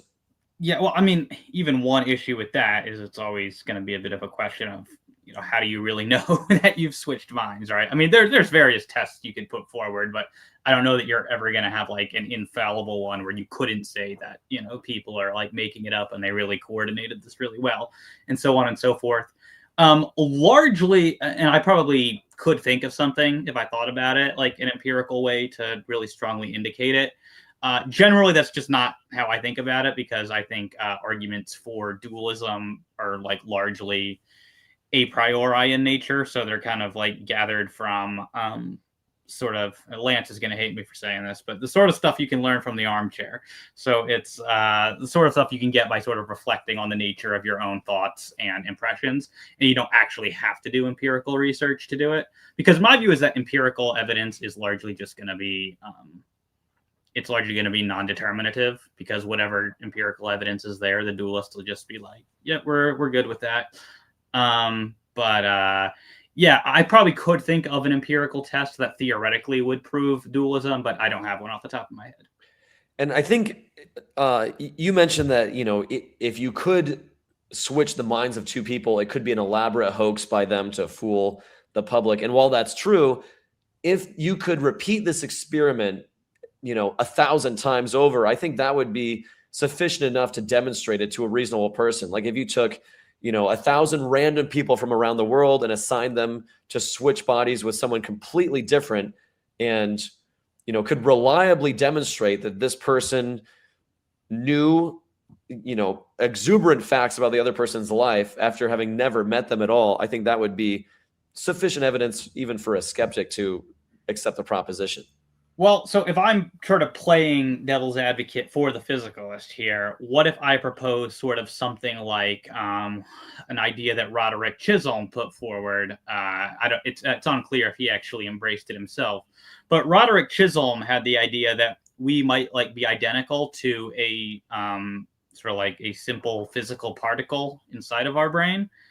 I guess the question would be, how would you distinguish what you're saying as evidence for dualism as opposed to what Chisholm is saying? How would you know that you were transferring souls and that you weren't just transferring this very simple, basic, physical particular, which just happened to be the locus of your identity between people? It seems I think that maybe the physicalist could try to get out of it that way. Well, if there's not a tangible part of your brain or body that you're switching between people, then it would be strictly immaterial. So if you had some sort of visual experience or a trance state that you put both people in, or put their heads right next to each other and subjected them to, I guess, I don't know, if it gets too physical, then you could say that it is still in line with physicalism. So if you blast electricity between two people's minds, maybe there's a physicalist could make the argument that you are moving something physical from one body to the next. And I guess that gets back to something that we talked about earlier, which is that most of the evidence that both of us have brought forward today is consistent with both of our claims. And I think that's the issue with this particular topic. And the reason why so many people debate it is because there's not a clear answer, and we can't put it to rest because the evidence is consistent with both. Well, with all due respect to you, and of course I do like you, Jed, but I would say I think the evidence that you've brought is consistent with dualism. I don't think that the factors that I brought in my opening statement are actually consistent with physicalism. But I mean, I understand, of course, that you would disagree with me on that. Yeah. Well, I would disagree and parrot the exact same thing in reverse, where I would say that the arguments you brought forward in case of your position are essentially just arguing that it's, well, I don't know if are we going to get a conclusion time for the debate? Because I don't want to go on a big rant about. Yeah, you're both going to get a 5-minute closing statement. And we're at about 4 minutes for finishing up the open dialogue. So when it comes to say manipulating a brain through injury, if I take, a metal rod and shove it through my brain, or some other, take a substance and I change a fundamental part of who I am permanently, what is it about my mind that stays the same? Or if the mind can be manipulated through the physical in every way that we can possibly identify, then what's left? Well, I mean, I don't think that everything can, right? The thing that has these thoughts, perceptions, and personality traits, I would say that's the substance, that's the soul, that's the thing that stays the same. What you can manipulate is the thoughts, the perceptions, personality traits, so sort of these things that coalesce around sort of the individual self. But I guess what Descartes called the cogito, right? That's the thing that I'm going to posit stays the same, is the thing that has those thoughts, perceptions, and personality traits. Yeah, I'm a little confused by that statement, because if we're defining a mind as a thing that has thoughts, feelings, consciousness, and personality trait, and then we can physically alter thoughts, feelings, personality traits, and conscious experience, then when we're saying it's the thing that has these, I mean, to me, the thing is just the physical brain, and there's not anything immaterial going on. Yeah, and in my view, that would be the soul. So then the question would be sort of how to adjudicate between those two things. But that was just a non-question begging definition that I thought would be acceptable to both of us. My whole concern with dualism is that if everything, and feel free to provide a different example, but if everything that we can identify as a function of the mind can be changed, altered, destroyed, or manipulated physically, then what's left? I mean, all that's left, it seems like, the thing that has these thoughts and experiences is my brain or my physical body. And if the physical body dies, then so does my conscious experience. So what is it that my mind is even doing if that's not that my brain isn't doing? It's having the thoughts, it's undergoing the experiences. And yeah, I mean, that's pretty much all there is to it. Yeah, and we might just be talking in circles because from my perspective, the brain is what's having those thoughts, feelings, and conscious experiences. Yeah, and I mean, I would just go back to, I think, the sorts of considerations I raised in my opening statement. I think for these reasons, it cannot be the brain because it has modal properties that are incompatible with it being the brain. It is able to have certainty about certain things that cannot be true of the brain, right?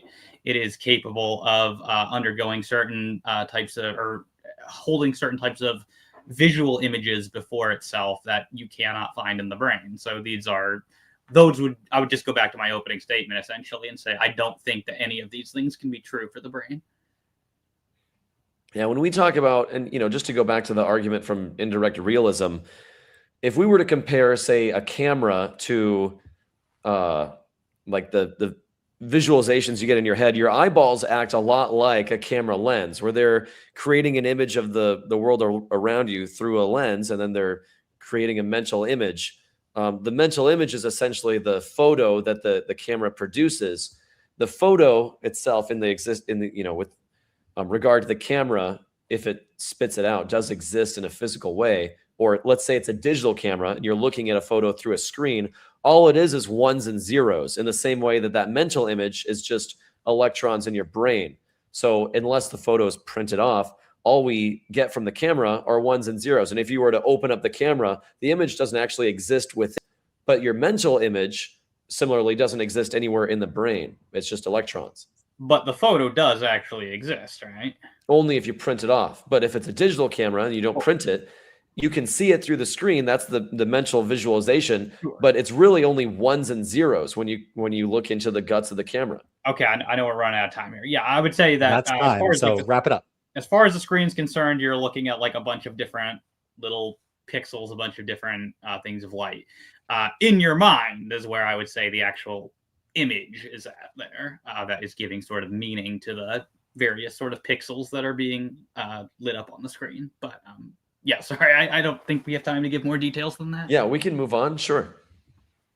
All right. So we will now move on to closing statements. I didn't actually ask which of you would like to take the first closing statements. So let's sort that out now. Who wants to go first? Yeah, typically whoever has the first opening statement gets the last word. So I'd be happy to go first in my closing statement. So then you are up and I will hit the timer as soon as you start. All right. Perfect. So yeah, today we talked about mind-body dualism versus reductive physicalism.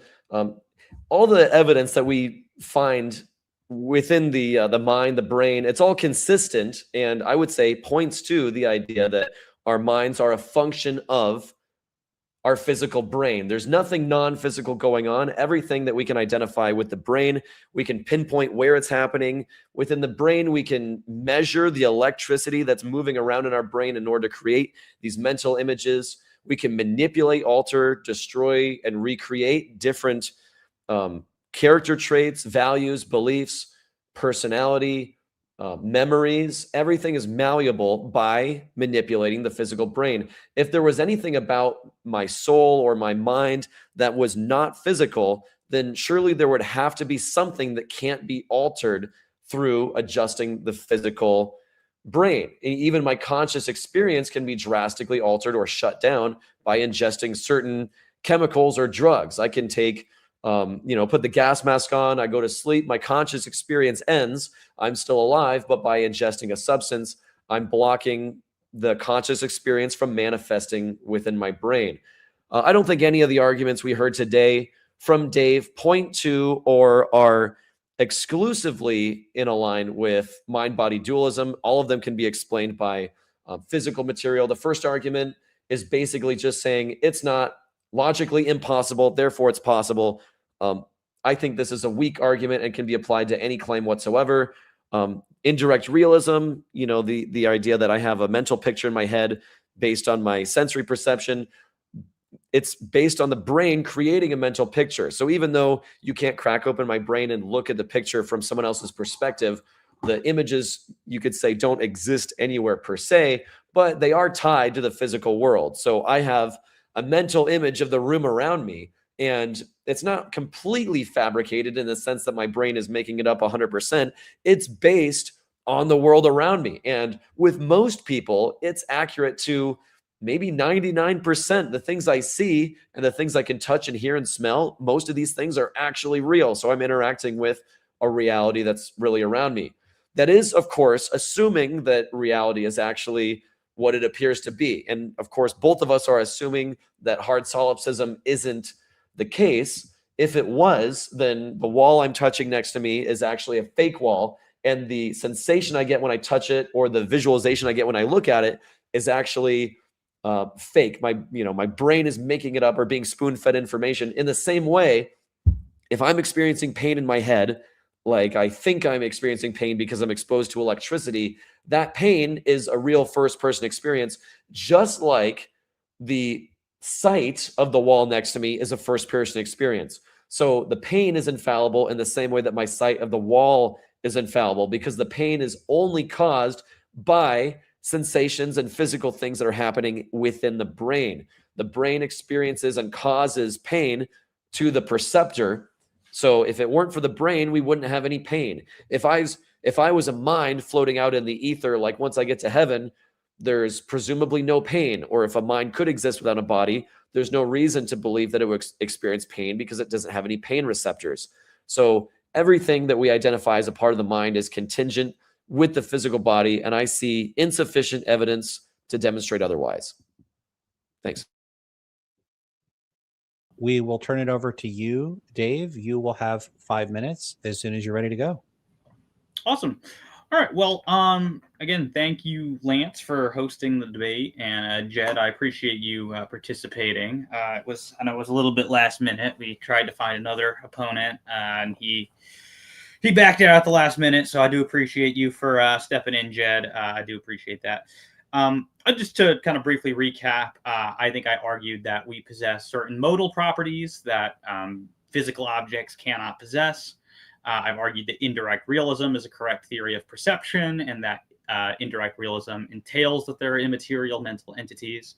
And then I've argued that we can have certainty about certain propositions, while we cannot have certainty about anything physical, which entails that there are at least some immaterial mental entities. And I do appreciate the way, that Jed went at this. And I know we didn't have a ton of time to prepare, but I don't think we had clear objections to these arguments. It wasn't clear which premises were being rejected or why. So I do think that the case for dualism stands unscathed. One last thing I just want to say to Jed here in closing is that I would really encourage you to change the Flying Spaghetti Auditor moniker. And to do it before you get real big, so it doesn't have to be like, Alex O'Connor when he had to change from Cosmic Skeptic. The reason why is because I think it's kind of like a new atheist, edgelord title. And I get it, but a lot of my philosophy of religion friends were like, oh, I'm just not going to tune into this debate because this guy sounds like a clown because of that, including my atheist friends, by the way. And I was like, I had to tell him no, Jed's actually a good guy. He can have good high level conversations. I've had him with him before. But I think you might do a better job marketing yourself to that demographic if you went with a different moniker. Just my recommendation, you do you. So yeah, just in contrast, thanks everyone for tuning in. I really enjoyed the debate, and thanks for having us on, Lance. Yeah, no worries. All right. So with that, I'd like to thank both of our debaters. That was pretty awesome. I'm glad everything went pretty smoothly. And we are going to move on to the Q&A. Someone asked in the chat how long it's going to go. I think it's going to go until we run out of steam or somebody wants to get out of here and go take a bathroom break or something. I don't want to keep it going if somebody's got to go, and it could be any one of us. So we're playing Russian roulette with the time, and we'll just see what happens. I asked people to @ me with the questions. I've been keeping a list from the first question I decided to accept up until the current one. Just a quick question for both of you. Should I skip over questions that are off topic, or are you okay with the question as long as it, like, from looking at it, it seems reasonable? I'm okay with off topic. I was also going to say, just to keep it fair, a lot of times in these debates, and just knowing your audience demographic in this particular case, Lance, it's probably going to be me who gets hit with a lot more questions than Jed. I think to keep it fair, once one person answers a question, give maybe the other person a chance to give some thoughts.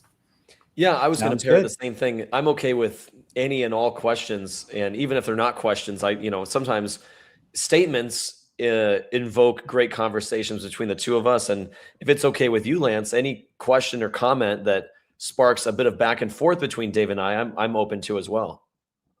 Okay, that sounds good. So if you want to have a back and forth, I'll let you negotiate that. I guess one thing I'll just say is I do think it's sometimes something that could happen with Q&As is people can get really caught up in answering a question. So in this case, if you're both okay with it, I'll try to push you along if I feel like it might be stalling out on that question. And like, there's a bunch of questions and people love to get their questions answered. So we cool with that? I will try to be as brief as I can. Awesome. Okay. So our first question is for Jed, and I'll try to start pulling them up on here because I have a list. So it's going to make it a little tricky. The first question for Jed is, you said that you don't think there's any evidence for demons. In your view, what would count as evidence for demons? It's a good question. There's a movie, what was it called? Nefarious. You guys seen that movie? So essentially it's actually pretty good. Or at least it's okay. I mean, except for the anti-abortion stuff, but it's a movie about a gentleman who's possessed by a demon, but nobody believes him. And so there's a psychiatrist who's tasked with determining whether he's actually possessed by a demon or not. And by the end of the movie, the demon does a sufficient job convincing him that he is possessed. So what would be good evidence that demon possession is real? Well, if a person was possessed by a demon and, they got manipulate reality in a way that a normal person couldn't, like presumably demons have more power than regular people. Even Dave mentioned how he thinks demons may have the ability to go into and out of different bodies, but humans are kind of stuck within the same body or may not be able to wander the earth and travel into different bodies. So if a demon could sufficiently demonstrate that it can go into multiple bodies and relay information from one body to the next, or possess an object, or make the lights explode on command or something like that, I think that might be a good start. Yeah, I think you could have something like that in the way of direct evidence. Alternatively, you could go the route that I do, which would just be, I think that there's good evidence for Christianity based on primarily the resurrection of Jesus. Christianity is plausibly going to commit you to the existence of angels and demons. So the evidence for Christianity is evidence for the existence of demons. That's roughly the route that I go. I would reject that only because I think accepting, say, the resurrection of Jesus, if there were good evidence for it, doesn't necessarily tie you to accept all the claims within the Bible or even the New Testament or even things that Jesus reportedly said or did, because it's conceivably possible that a resurrection actually did happen and Jesus rose from the dead, but the Bible is not a completely accurate source of information. So it's possible demons aren't real, but Jesus is God and rose from the dead. Not that I believe that, but just that it's possible. By itself, the bare proposition Jesus rose from the dead is not going to commit you to the existence of demons. But if you use the sort of argument that I give for the resurrection, which is based on sort of robust gospel historical reliability, that is more plausibly going to commit you to demons, because obviously the gospels are full of stories of demonic possession and Jesus being an exorcist. So if you buy the sort of resurrection argument that I would give, then that is it's going to be a lot more of a direct route to the existence of angels and demons. All right. So the next question is from Alan, and it's for Dave. Were there souls in the universe before there were brains, or did brains create immaterial souls at a given point in time? Well, assuming he's not talking about, if he's talking about human, okay, let me back up a little bit. So I'm a theist, right? So I believe that God exists, and I believe that God is well, I'm a Trinitarian, so I believe that God is actually comprised of 3 different conscious minds or souls. But so in that sense, I say that souls existed before brains existed. Now, if he's talking about human souls, which I assume that he probably is, I'm a Cartesian dualist, so I think that God, and I'm a creationist about souls, as I mentioned. So I think that God creates a soul and pairs it to a body probably around the time of conception is when that happens. Good anti-abortion argument right there, Jed. No, I'm kidding. So that would be broadly my thought on it, is that the two come into existence pretty close at the same time. If I were an emergent dualist, if I felt pressure to go there based on the sorts of considerations that Jed was raising, then I would say that brains existed before human souls and that they were generated by human brains. So that's roughly my thoughts on that. One point I want to, because you mentioned abortions, I got to chime in. I would say that your position that a soul is given to a body at the moment of conception is not supported by biblical scripture, but rather an argument where a soul is given to a body at the moment of birth would be more in line with the biblical scriptures, because there's verses that say when you're taking a census, the only people that count are people who are already born. Life begins at first breath, or God breathed the breath of life into Adam. And there's also a recipe to purposefully induce an abortion or miscarriage to a woman in Numbers 5.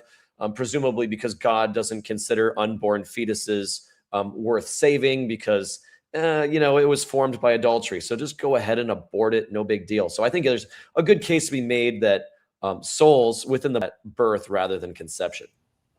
On the biblical front, I'll disagree with your readings of all of these passages, but of course that'll take us down a big long rabbit hole.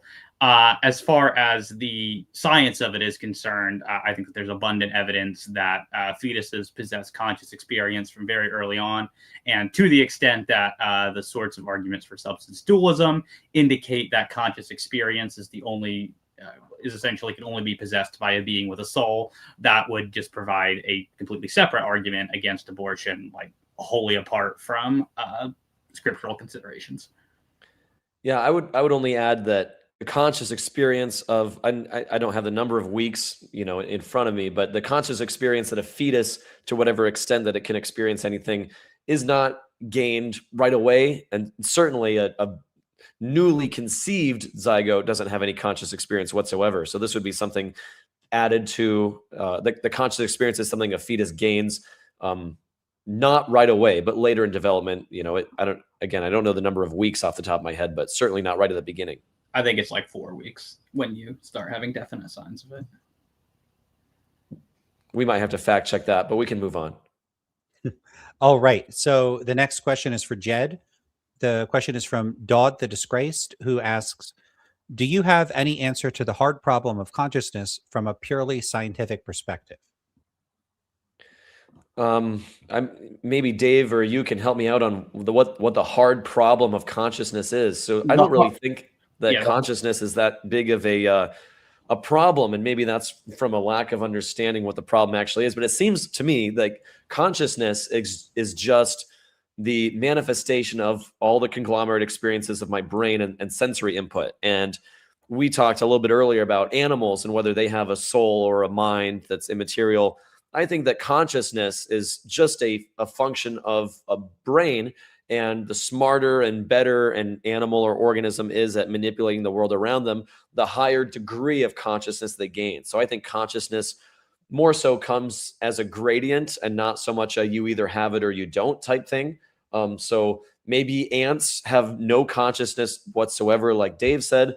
Something like a small lizard certainly has some kind of consciousness, and something like a great ape, another great ape like us, or a gorilla would have a sense of consciousness that's, very similar to our own. So, but Dave, you can chime in with your thoughts too. Yeah, I mean, I don't know that I really have any on that. All right. Well, we can move on. So the next question, and this, I'm not even doing them in this order. They just happen to be bouncing back and forth between you serendipitously. But the next question is for you, Dave, from also Dodd the Disgraced, who asks, how does he tackle the mind-body problem? It's directed at you, but then says he. Anyway, how do you tackle the mind-body problem? How does non-physical causally relate to the physical? I feel like you kind of already addressed that, but what do you have to say if you have something brief to say? It sounds like he's bringing up basically the interaction problem for substance dualism, which I have referred to elsewhere as the most overrated objection to substance dualism ever. If you want my extended response, I have a video on my YouTube channel called Answering Objections to Substance Dualism, where I give, I think, 3 or 4 different responses to it. But the basic answer is I think that the mind interacts with the body or the brain directly by means of a basic causal relation. I don't see any need to add any, mechanistic hocus pocus in there to say this is how it does it. There's presumably some sort of brain process that goes on as neuroscience reveals that. I'm happy to accept it. And then I'm just going to stick the causal activity of the soul prior to whatever neuroscience discovers is going on prior to a bodily movement. All right, Jed, do you have anything to add to that? Yeah, I would just be curious to know what's when he's asking about like the mechanism of connection between the mind and the body, or how does the mind communicate with the brain? How is it? Would it even be possible for us, or do you think it's possible for us to measure the influence the mind has on the body? How is the mind directing the body, or what's not only the connection between the two, but how is the mind influencing the body if it's immaterial? Because to me, it doesn't make sense that something immaterial could influence something material without itself being material. Yeah, that's kind of just about as far as most of the thinking on the interaction problem goes. Is it's like it's hard to see how this different type of thing can other thing. The thing is, if you sort of ask how does one material object interact with another material object, it's not really any clearer. I am not convinced that physicalists have given us a super great analysis of physical to physical interaction or causation. In the end, you end up having to similarly resort to a basic causal relation. One thing just does cause the other. Eventually, the causal chain gets exhausted and there's something at the beginning of it. I just say the dualist can do the same thing and just put the soul at the start of the causal chain. And I think that any mystery involved likely just results from the notion of causation itself and has actually nothing to do with the material to immaterial interaction. Yeah, when it comes to material things interacting with other material things, it seems pretty obvious and apparent how that interaction is happening. Particles and energy are coming into contact with each other and behaving in certain ways based on their reaction. But when it comes to immaterial, I don't see where the interaction is happening, or that there's ever been a demonstration that there's interaction happening. Okay, but that's different, right? That's an epistemological objection of why that it's happening in the first place. It's not an in principle conceptual issue of that there's some reason why the two couldn't interact. As far as the example that you gave, right? I mean, sure, we can say that matter and energy, right, coming into contact with one another has causal repercussions. That's evident enough. But if the question is what is the mechanism by which the energy gets transferred to the other, I don't think that you have a better explanation of that than that's just kind of the way it works. But at least we can demonstrate that the energy is coming from somewhere. With the mind and body interaction, there's, from your perspective, some influence that the mind has on the body, but we have no way of measuring what the influence is, what's changing in the body based on the mind's interaction. That's fine, but I just don't think that that's the interaction problem anymore. That's just saying there's no evidence for a soul. Yeah, we can move on from there if we want. All right. Next question is for Dave, and we got some more for both of you, so don't worry. So this is from Harmonica Luke, who asks, is brain damage forcing people with associated amnesia to lie when asked if they remember things. And then in parentheses, they're still capable of controlling their body to say yes in response to other questions, or it just says yes to other questions. I'm going to say I probably don't know enough about the particular condition to give an informed answer to that. Can you repeat the question? I'm not sure I even understand it. Yeah. The question is brain damage forcing people with associated amnesia to lie when asked if they remember things? Is it forcing them to lie when they're asked if they Yeah, remember I things? think the idea is if you're a dualist, like the person actually has all this knowledge and it's not really connected to the body's like impairing their access or ability to articulate it, but they actually do know. They're just somehow doing something, like they're unable to articulate their knowledge. Maybe there's something like that behind the idea. He might be getting at like memory in general, which isn't something we talked about extensively during our discussion. So memories are all formed and stored within the brain, and we, if memories can be destroyed by physically altering the brain, then when I die and my mind goes elsewhere from my body, how is it that I retain any of my memories if they're stored? Yeah, I'm not sure, but Harmonica Luke has clarified and asked a bit more, so I'm going to allow it and bring that up here. So here it is. Basis of the question: are memories stored in the soul? Do souls have memory? Then they should still remember when they have brain damage, amnesia. I would say the souls are, or memories are like possessed by the soul. I'm not sure it's a particularly well-formed question to ask where they're stored. I'm fine with saying that like the brain has something to do with like recalling particular memories to mind. And that, you know, if it's just not stored anywhere, then the memory just doesn't exist unless it's like created at some later time. Do you think that when we die, because our bodies don't, or our brains don't store all the memories that we ever, only certain memories are locked into long-term memory, which is why, you can't recall every experience you've ever had. But when you die, do you think that you will gain access to every experience you've ever had? Or are you going to have a perfect memory of everything that you've ever done? As a Christian, I find that unlikely because, we're told afterlife that there's no more tears and no more pain. And it would seem to indicate that like sad memories, at least, are not restored. Fundamentally, I have no idea what the afterlife is going to be like beyond, based on my religious beliefs, what scripture it reveals to me. So I can really only speculate. But I would be surprised if I had access to like every last memory of every experience I ever had. This is probably one of the best arguments I've heard towards the notion that heaven is a horrible place that I have no interest in going to, because in order to enter heaven, large portions of my memory have to be wiped out. I have to lose my memory of everything that's ever made me sad, or fundamentally changed in such a way that those memories no longer make me sad. So a great example that you've probably heard before is that if my parents die and go to heaven, but since I'm an atheist, I'll go to hell, the thought of me burning and suffering would surely cause my parents a lot of sadness and grief. But if there's no sadness and grief in heaven, then either that means my parents' memory of me has been wiped away, or they're no longer sad by the thought of me being tortured forever. And if that's the case, or either way, they're no longer the same person they were before. Well, that argument's probably not going to hold a whole lot of force with me because I don't hold to the eternal conscious torment view of hell. But yeah, I mean, plausibly, like people like William Lane Craig who do hold to some sort of memory wipe view.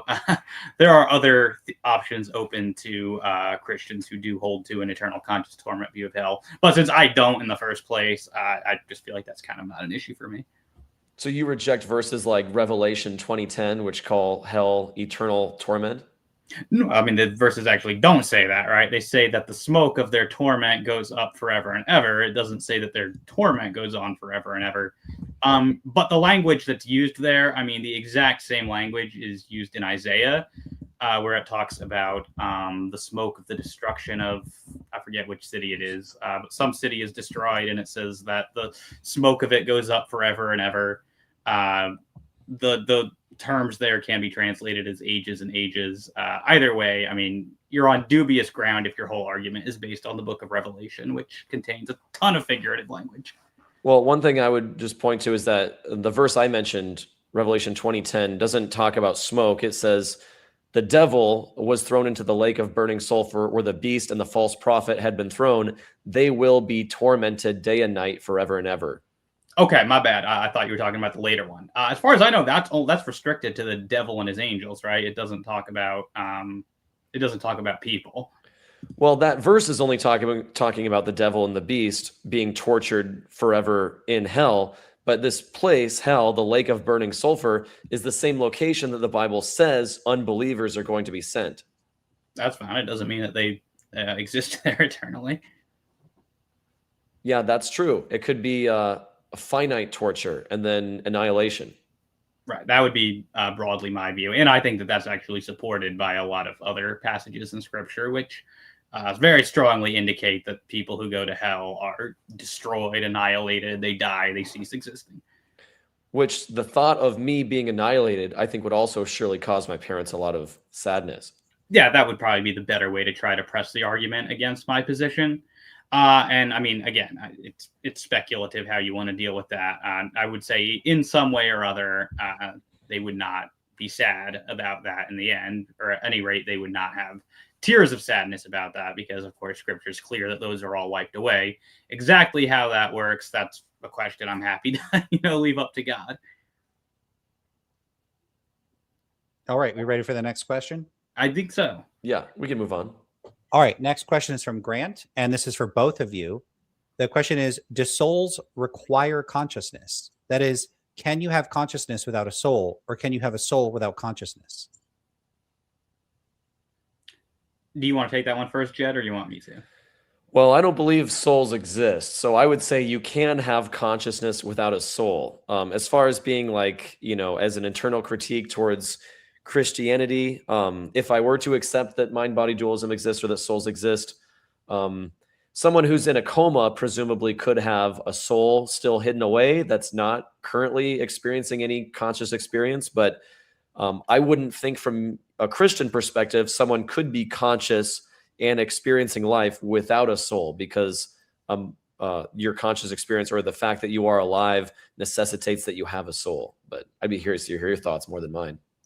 So I do think you can have a soul without consciousness because I think souls require the potential for consciousness.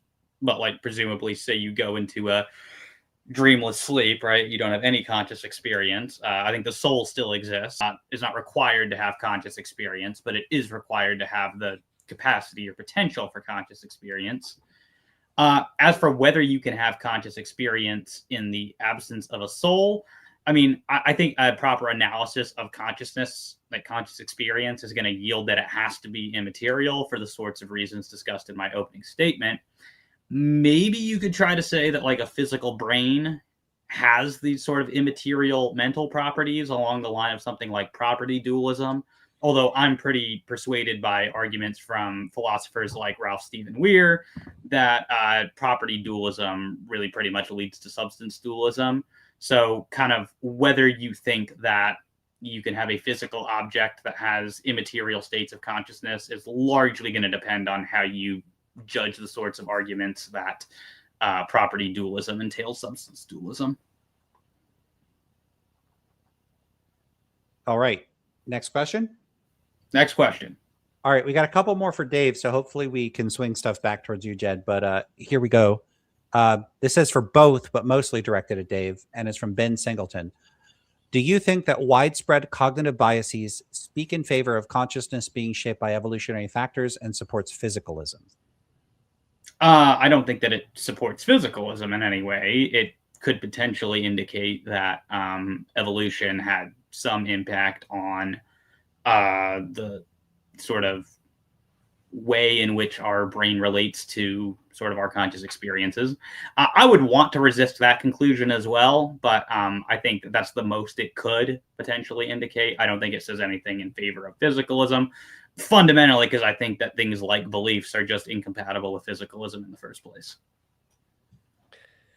Yeah, regarding evolution and its compatibility with Christianity, if you were to fully accept evolution and reject young Earth creationism, then I think that poses some issues for souls and when God decided to give creatures souls or different animals souls.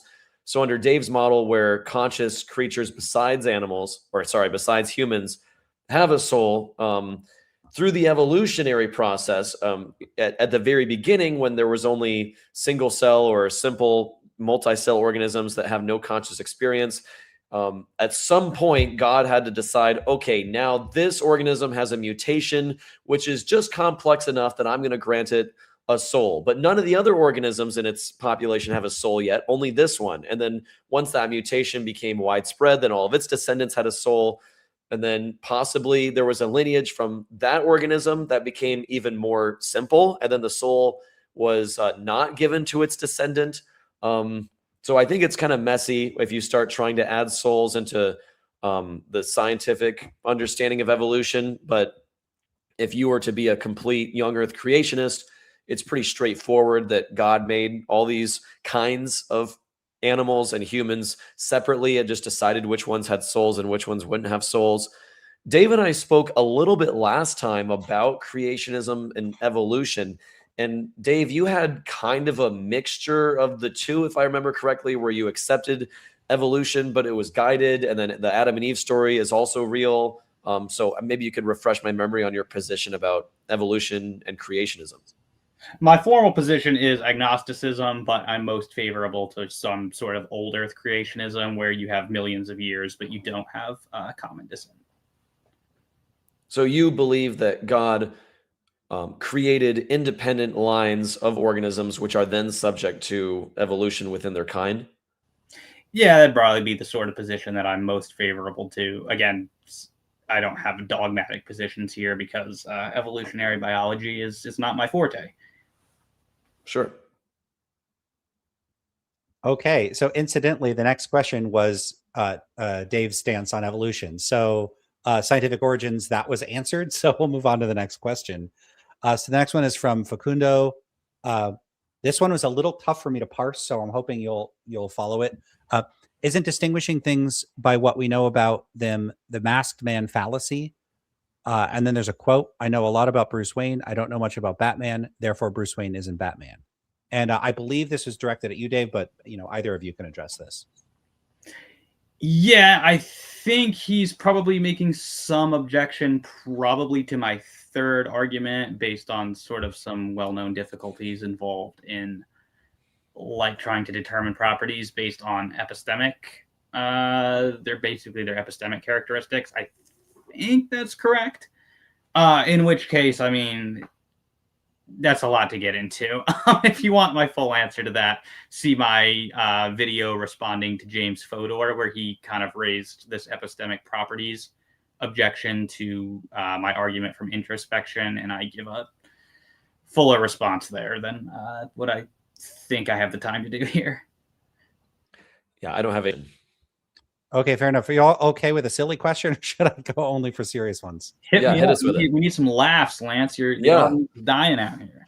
All right. Yeah, I don't know. I could be kind of a stodgy and boring at times, but Boring, okay.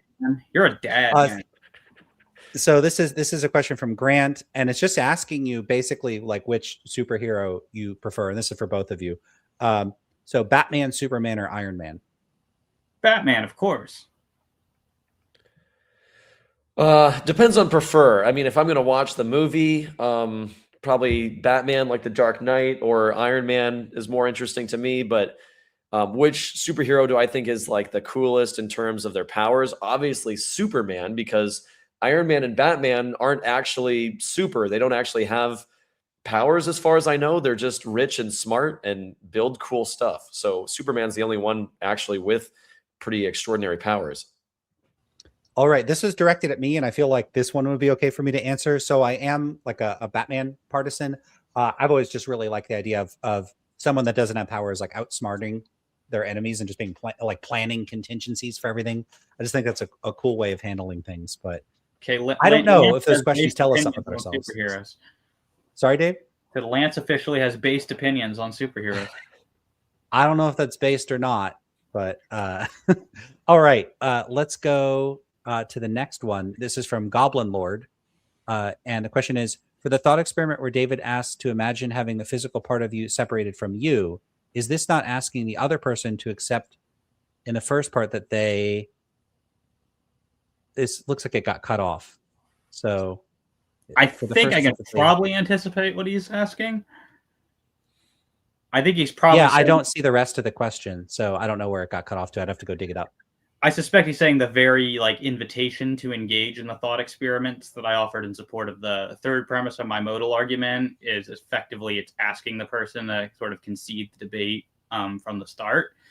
I'd say not necessarily, right? You can just take it as an invitation, or hey, see, do you think that Descartes' malicious demon, is that a conceivable scenario for you, right? Is body switching a conceivable scenario for you? Are out-of-body experiences, are these conceivable? Now, if you straightforwardly just yeah, I tried and I can't do it, bro, then I'm not going to try to cram it down your throat. But to most people, I mean, these seem readily conceivable scenarios, right? Introductory philosophy textbooks generally have students scratching their head about how to solve the problem of external world skepticism, right? It's not particularly controversial to say that these are conceivable states of affairs. Additionally, you could take the position that a lot of philosophers, probably even Lance himself, takes, which is just that conceivability is straightforwardly not a good guide to determining what is logically possible because I think there are counterexamples or whatever. I have a long video on my channel where I sort of go through some of the literature on this and explain why I defend conceivability as a good guide to possibility. But that would be another way where you could agree that, yeah, out-of-body experiences, that's conceivable, but I just reject that conceivability indicates possibility. So that's for two reasons. It doesn't ask the skeptic to concede the debate from the start. Yeah, I would agree with the very last thing you said, that conceivability doesn't demonstrate possibility. So I could conceive of a great many things like the exist, but that doesn't mean that this entity is actually real or is physically possible, but rather that there's just not a logical contradiction entailed with the claim itself. And the absence of a logical contradiction certainly doesn't mean that something is physically possible or the case, or even likely. Well, remember, the modal scope of my modal argument is logical possibility, not physical. And I'd say it's also logically possible that the material is all that exists and there is no immaterial mind. That's also logically possible. And I would say there are no thought experiments comparable to the ones offered in support of the modal argument that would actually support the modal premise of, or would support that statement. Yeah, we might go around and round in circles again, so we better move on. All right. We'll try to get through them all. We were down to 2 questions, and then we had about 4 more come in, and that's it so far. So we might be able to get through them. I thought these would go off for 30 minutes. Okay. So next one. This is from Akil. Does Dave have a version of his argument for people skeptical of mind and mental states as actual things? For example, what would he say to a behaviorist? And I'll just add, there's also a limitativist, like the Churchlands and stuff. What would you say to them? Yeah, there's a few different ways you can go. A lot of these positions are just so straightforwardly contrary to what seems obvious to me that it's almost hard to know how to take them seriously. And I don't mean that in a dismissive kind of way, but it just seems it seems absurd to me to say that thoughts and experiences are not actual concrete things, because that just seems so transparently clear. One way that I have gone about arguing against this position is to say, if you don't think that thoughts are actual discrete things, then I think global skepticism follows from that, given just about any analysis of knowledge that is going to have knowledge be some type of true belief with something else on there. I would suggest justification as the other condition for knowledge. Obviously, that's controversial, but whatever it is, belief is an essential component of knowledge by just about every analysis on there. And I think in order to bear truth values, it has to be an existing thing. I don't think non-existence can bear values like truth and falsehood. So if you are basically an eliminativist about thoughts, you're an eliminativist about beliefs, which means you're an eliminativist about knowledge. And if there's no knowledge, then you have global skepticism. If someone wants to bite the bullet on that, I don't really know where to go with them from there, but that is an argument against people who want to just deny that there are such things as thoughts. Yeah, I would say that thoughts don't exist onto themselves. They're not things within the universe, but rather they're brain states. So I have a thought about whether there's a God or not, and my thought that I have no reason to believe that there's a God is not something that exists onto itself. It's just a position on a claim. And I think that most of our brain states are in fact positions on claims, where most things, as far as I'm aware, can be reduced to a certain position on a claim. Like, am I convinced that I'm holding a phone in my hand? Yes. Am I convinced that that phone is real? Am I convinced that I'm experiencing a actual reality right now? Yes. So, yeah, even things that are, claims themselves and my positions on them are not existent unto themselves. They're just, they're just that. They're my positions, abstract ideas. That's it's funny you say that, because the next question for you, Jed, is, are thoughts physical? Thoughts are physical in the way that they are the physical, thing that we could observe is the brain state itself, or a pathway of electricity through certain neurons in your brain. Every thought that you have is represented by a certain neural pathway. And a lot of times when you're trying to remember something that you're like, oh, what was the name of that actor that was in that movie?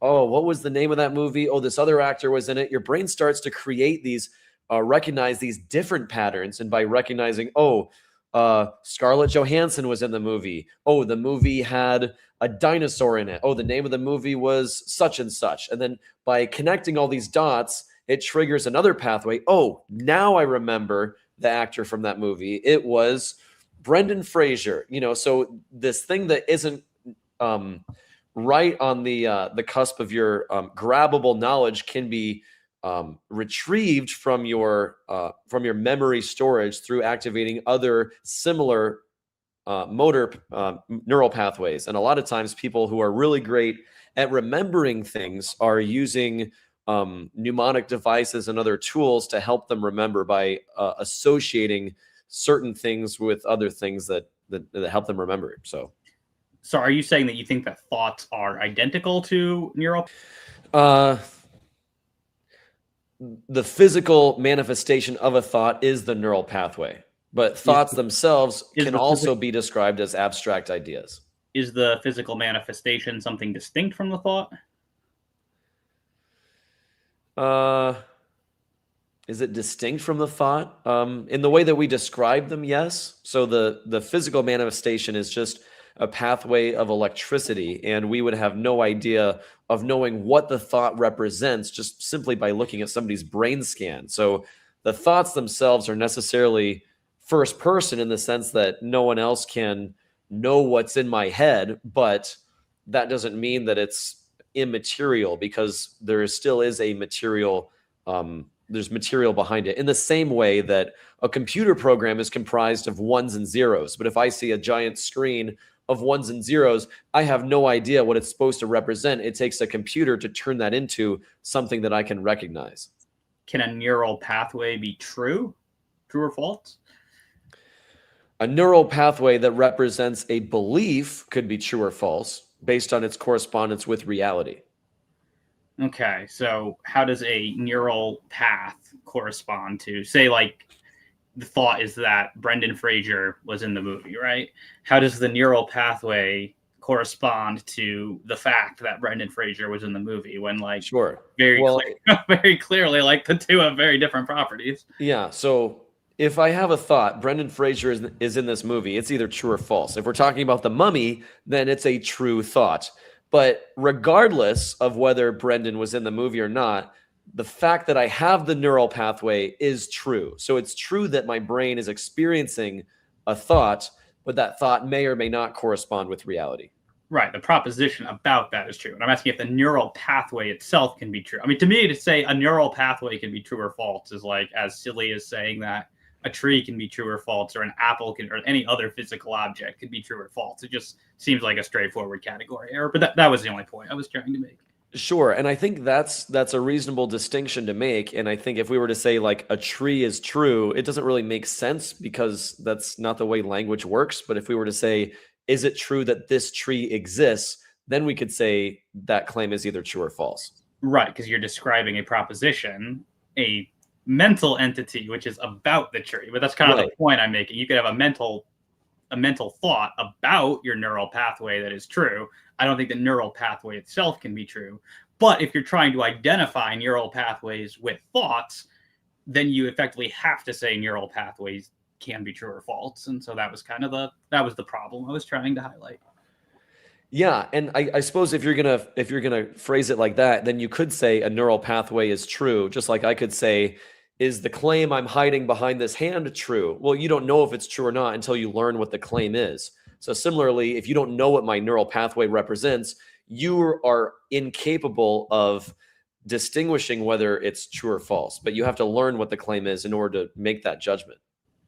I would just say that it's transparently obvious that neural pathways are not truth apt, but I'll leave it at that. All right. Another question for Dave. Sorry they turned in all Dave questions. You That's already okay. predicted this, but as long as you both get a chance to say something, then I'm happy. Okay. I feel like you kind of already addressed this too, but this is from Facundo. Do you accept that brain dead patients have no conscious experiences? How isn't that the same for embryos?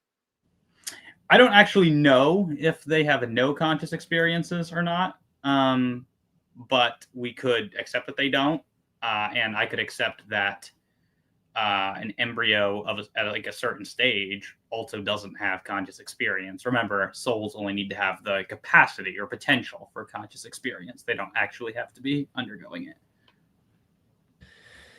Yeah, I think that's a reasonable answer. There's been times where somebody thought, or a patient was in a coma and the people around them thought, oh, they're brain dead. They can't hear anything. They have no conscious experience whatsoever.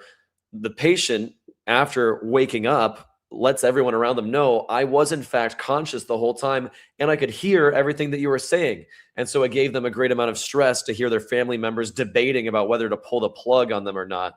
So whether someone in a coma or that we think is brain dead is actually conscious or having any sort of experience, like Dave said, I think may not be always known or readily available. But when it comes to something like a zygote or a newly developing fetus, I think it's abundantly clear that it's not having any sort of conscious experience because it's not capable of that yet, because its brain and neural faculties, its neurons, haven't developed in a way that allows it to have a conscious experience. But you could say that either one of those things has a soul because God gave it a soul, and the soul doesn't leave the body until it dies, and it goes into the body once it's conceived. If you're going to define it that way, then you could believe that.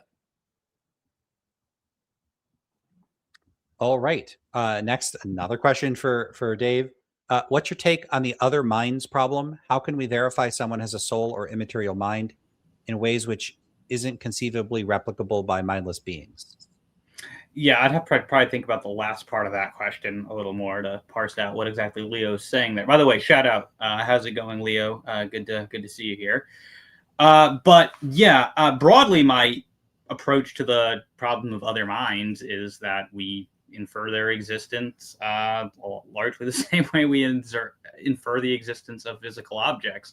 I just think that other beings have conscious experience similar to mine is the best explanation for why they sort of exemplify bodily movements and actions similar to my own.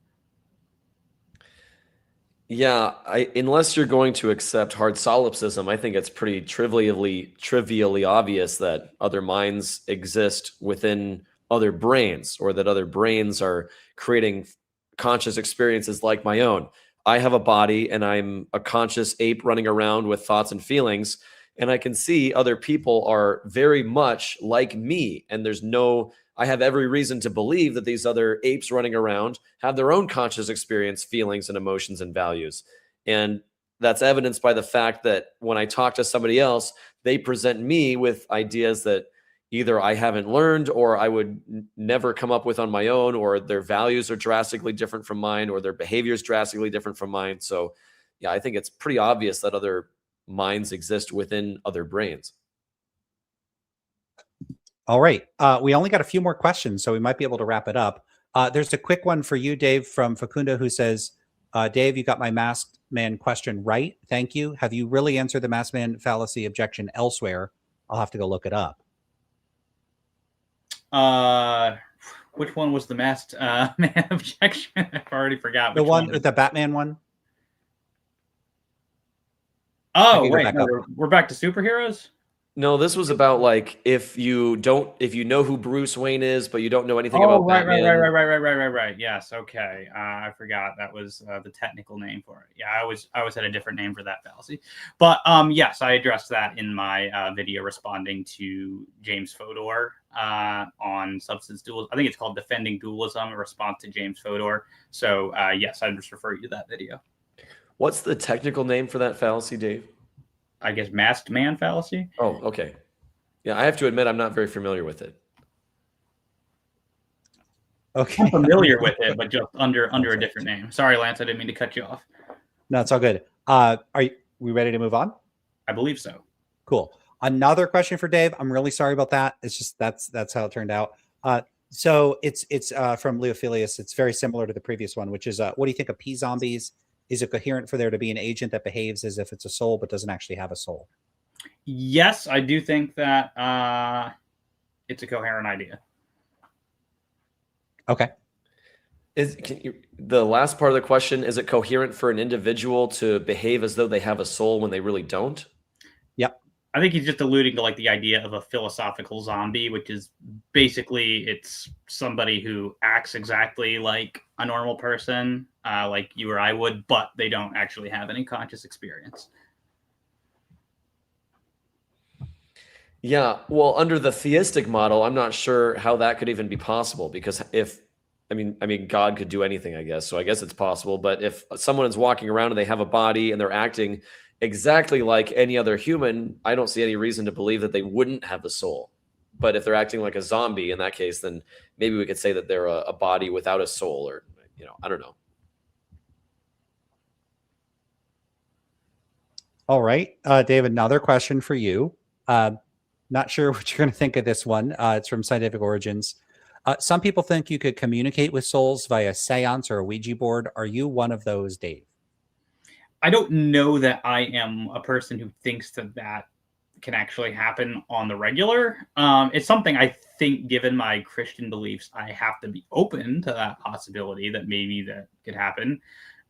You have this really weird example, and I think it's the book of 1 Samuel, maybe 2 Samuel, where King Saul seems to like have some kind of communication with the prophet Samuel after he's died. So maybe God is just doing like a funny thing there, and so it's like a one-time exception, but plausibly that would give some credence to the idea that you could have communications from the dead. So I'd say it's something given my beliefs I have to be open to, but it's not something that like I positively think is going on a regular basis. I do actually have a Ouija board in my closet. I could grab it and we could try it out and test it right here now if you guys want. But I'm planning on busting it out one of these days and making a video demonstration about Ouija boards and trying to see if they do work or not. Save it for Halloween, my man. I would like make that a Halloween spooktacular on your channel. Yeah, I think that's a good Halloween stream. Yeah, my only fear is that it might not actually be that long of a video, because once I open up the Ouija board and see that it doesn't move, then what else are you gonna do? Bring on multiple people. Bring on guests. Like bring Matt Dillahunty on and have him like try to do it and stuff. I mean, just make it an event. It's a good idea. All right, another question for Dave. In your view, what is the second? Oh, sorry, this is from Sapir. In your view, what is the second best explanation for reports of out-of-body experiences? Second best? I'm assuming he thinks the best one is we've got souls and your soul's leaving your body. No, I think that's actually probably the second best explanation. I think the best explanation is just that people, like, when you are in like a near-death experience and like you've got wonky stuff going on, and like your perceptions are probably just also getting screwed with. I actually tend to be pretty skeptical of the veridicality of reports of out-of-body experiences. I know a lot of dualists are like really fond of them, and I admit like I haven't gone down a really deep rabbit hole in this issue, but just sort of like prima facie on their face, I find most reports of out-of-body experiences as like veridical experiences to be incredibly like tenuous and suspect. And so I think that people are probably just, you're not getting enough oxygen or blood to the brain or whatever, and so your perceptions get kind of wonky. I think that's the best explanation. The second best is probably that people are just actually immaterial souls and can sort of kind of become detached from the body a little bit in these cases. Yeah, I think this is a point where Dave and I agree on the best explanation for out-of-body experiences. And they've done tests where, say, somebody's on a hospital bed and they put a note up on a really high shelf. And then once they wake up, they say, "Did you read what the note said?" And they're like, "What note?" So obviously they think that they're having an out-of-body experience. They think they're floating above their bed, but there's no reason to think that they actually are. And a lot of times brains that are on the brink of death, once they come back, the brain fabricates memories to fill in the gaps because your brain doesn't like to have blank space. So the brain is just going to create what it anticipated would have happened in that time. And a lot of times these near-death experiences where someone claims they went to heaven or hell, they're almost always based on, I think they may entirely always be based on religions that people either belong to or grow up around or at least are familiar with. So you're not going to have somebody having a near-death experience for a religion that they've never heard of, that is believed by somebody else if they've never been introduced to this religion whatsoever. So presumably, if Christianity is the one true religion and these out-of-body experiences are real, then somebody who has never been showcased, they've never been exposed to Christianity in any way whatsoever, would still have a very Christian out-of-body experience, but we don't see that. Additionally, I'd also like to pinpoint that if somebody's soul is floating above their body and seeing things, that means they have to have some kind of eyes. Do they have ghost eyes? How are they perceiving the world around them if they don't have sensory organs or a brain to perceive that information? I'm not sure either of those things are necessary since, obviously, in the case of like dreams, for example, you can have sensory perceptions in the absence of like corresponding visual stimuli. I guess you could still try to argue that that's generated by like experiences you have had or whatever. But point being, it's just not a simple case of like, if you don't have your, sensory organs in operation, then you can't perceive things.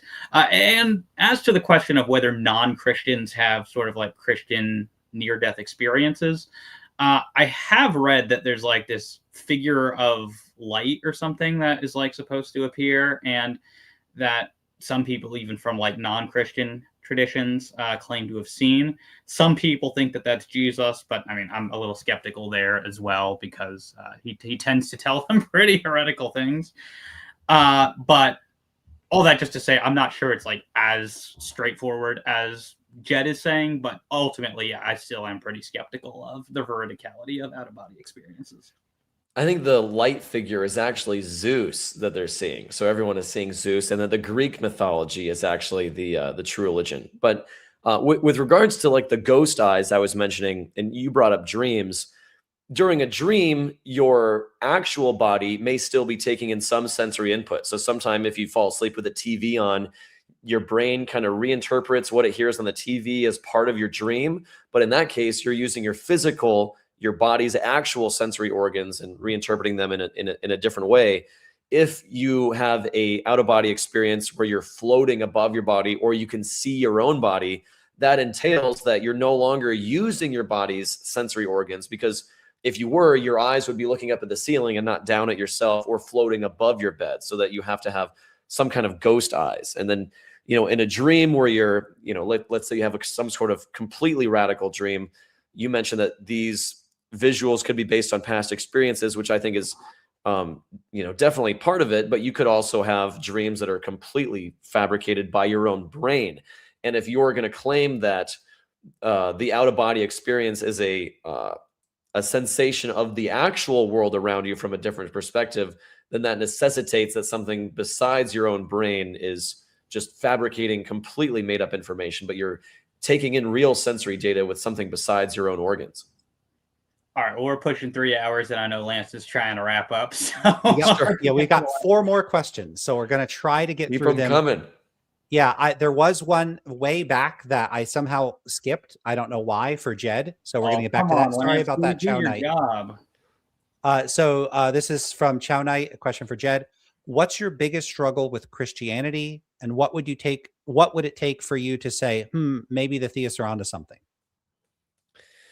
Well, my biggest struggle is that there's insufficient evidence to believe in the supernatural claims of it. So I see insufficient reason to think God exists. And if God is a bodiless mind, an immaterial mind, I see no reason to think that that's the case, because I see no reason to think that there's a mind behind the universe. I think that the whole notion of a God who created us and has a special plan for us, a lot of Christians may claim that, oh, I'm being really humble by worshiping God. But to me, it's the complete opposite. To me, it seems like the ultimate sense of ego, where, oh, isn't it a coincidence that the creator of the universe, who has a plan for your life, happens to be a man? It's a person. If you look up God on Google Images, they all look like people. They're just men. And I understand that Christians don't think God has a physical body, and these are just artists' interpretations. But to whatever extent the body says that God the Father has a physical form, it seems to be very human-like, and God has very human-like characteristics, exactly the kind of thing we would expect humans to make up. And not only is there insufficient evidence to think that God exists, but I think that the moral claims made in the Bible are completely reprehensible. I think that the Bible at large, as taken as a whole, represents some of the worst attempts at morality that humanity has ever come up with. This idea that, and I know Dave doesn't subscribe to this idea, but the idea that I deserve to be tortured forever in hell by default, simply for not worshiping the guy who's threatening to torture me, is one of the most awful ideas I could possibly imagine. And the way that God in the Bible, especially in the Old Testament, advocates that we behave, I think, is absolutely abhorrent and disgusting. And we can definitely save that for another discussion. Yeah, I would just say I think that there absolutely is copious evidence for the truth of Christianity. I have a 6-hour video on my channel detailing the historical evidence for the resurrection of Jesus. If people are curious for my extended case, I refer them to that. And of course, the issue with Old Testament violence is something that Christians have been, struggling with for thousands of years, because there's some tough stuff in the Old Testament. I detail my own approach to that in a video on my channel called "Making Sense of Old Testament Violence." The short overview is basically, I think it's incremental. It's an incremental step in sort of God improving the moral character of human beings over time, and so made certain accommodations and concessions for the particular culture of basically ancient Israel. One last thing I'll mention about that is the inherent contradiction I see with what you just said and the notion I've also heard from Christians, where Adam and Eve were made perfect in the Garden of Eden, and over time, because of sin and mutations, the human race has devolved into a worse and worse form, where humans used to be perfect, and now we're much worse and more corrupted by sin. So the notion that God would have to make bad rules on purpose and gradually make the rules better and better as human beings improve and elevate to a more heightened enlightenment or a better status, those two claims seem to be in contradiction with each other. I'm not seeing what the contradiction is supposed to be, but I think we should probably move on. Sure. Just to, put a bow on it quick. Humans used to be perfect and we're getting worse. God made really bad rules at start, and he's making better rules for us as we also get worse. But if humans used to be really good, why didn't God just make the good rules right from the beginning? I don't see a P and not P there, but let's move on. Yeah, we'll have to do another debate or something. Sure. So I did answer this in the chat because I know the answer, but I feel like it's worth addressing here. And it also gives both of you an opportunity to respond. So this question was directed at Dave. Is he a moral realist? Could he make a brief case if so? I am not a moral realist. My sympathies lie very much towards moral anti-realism. In fact, I think that my theory of ethics is probably pretty consistent with like what the average Christian in the pew thinks. I'm just able to like couch it in more proper meta-ethical terminology. I think your average person in the pew probably does think that morality is just like basically stems from God's commands. And they don't like add all of this philosophical mumbo jumbo that like Christian philosophers nowadays add to it. So in that sense, I don't know that my view is actually all that different from the person in the pew, but I would just say I think I'm philosophically astute enough to know that that in no way qualifies as a form of moral realism. Now, it is technically compatible with moral realism because you could say that God's commands track stance-independent moral facts, but because I don't think that we have particularly good evidence for stance-independent moral facts in the first place, I don't see any reason to say that God's commands track those things. So I'm just kind of left as a moral skeptic. Yeah, my position on morality is that I think when we talk about morals, what we're really talking about is the opinions of people about behavior. And I think that those opinions could have different criteria, and that criteria could be linked to something that's objective, but our willingness to take on that criteria as our foundation for morality is ultimately subjective. Like, for example, my morality is based on well-being and harm reduction. So I think it's moral to increase the well-being, health, and happiness of thinking creatures, and it's immoral to cause unnecessary pain and suffering. Now, there are certain actions which objectively cause pain and suffering. Like if I stab someone else in the throat, that's going to cause them pain and suffering. That's an objective fact of reality. But whether I care about their pain and suffering is a subjective opinion.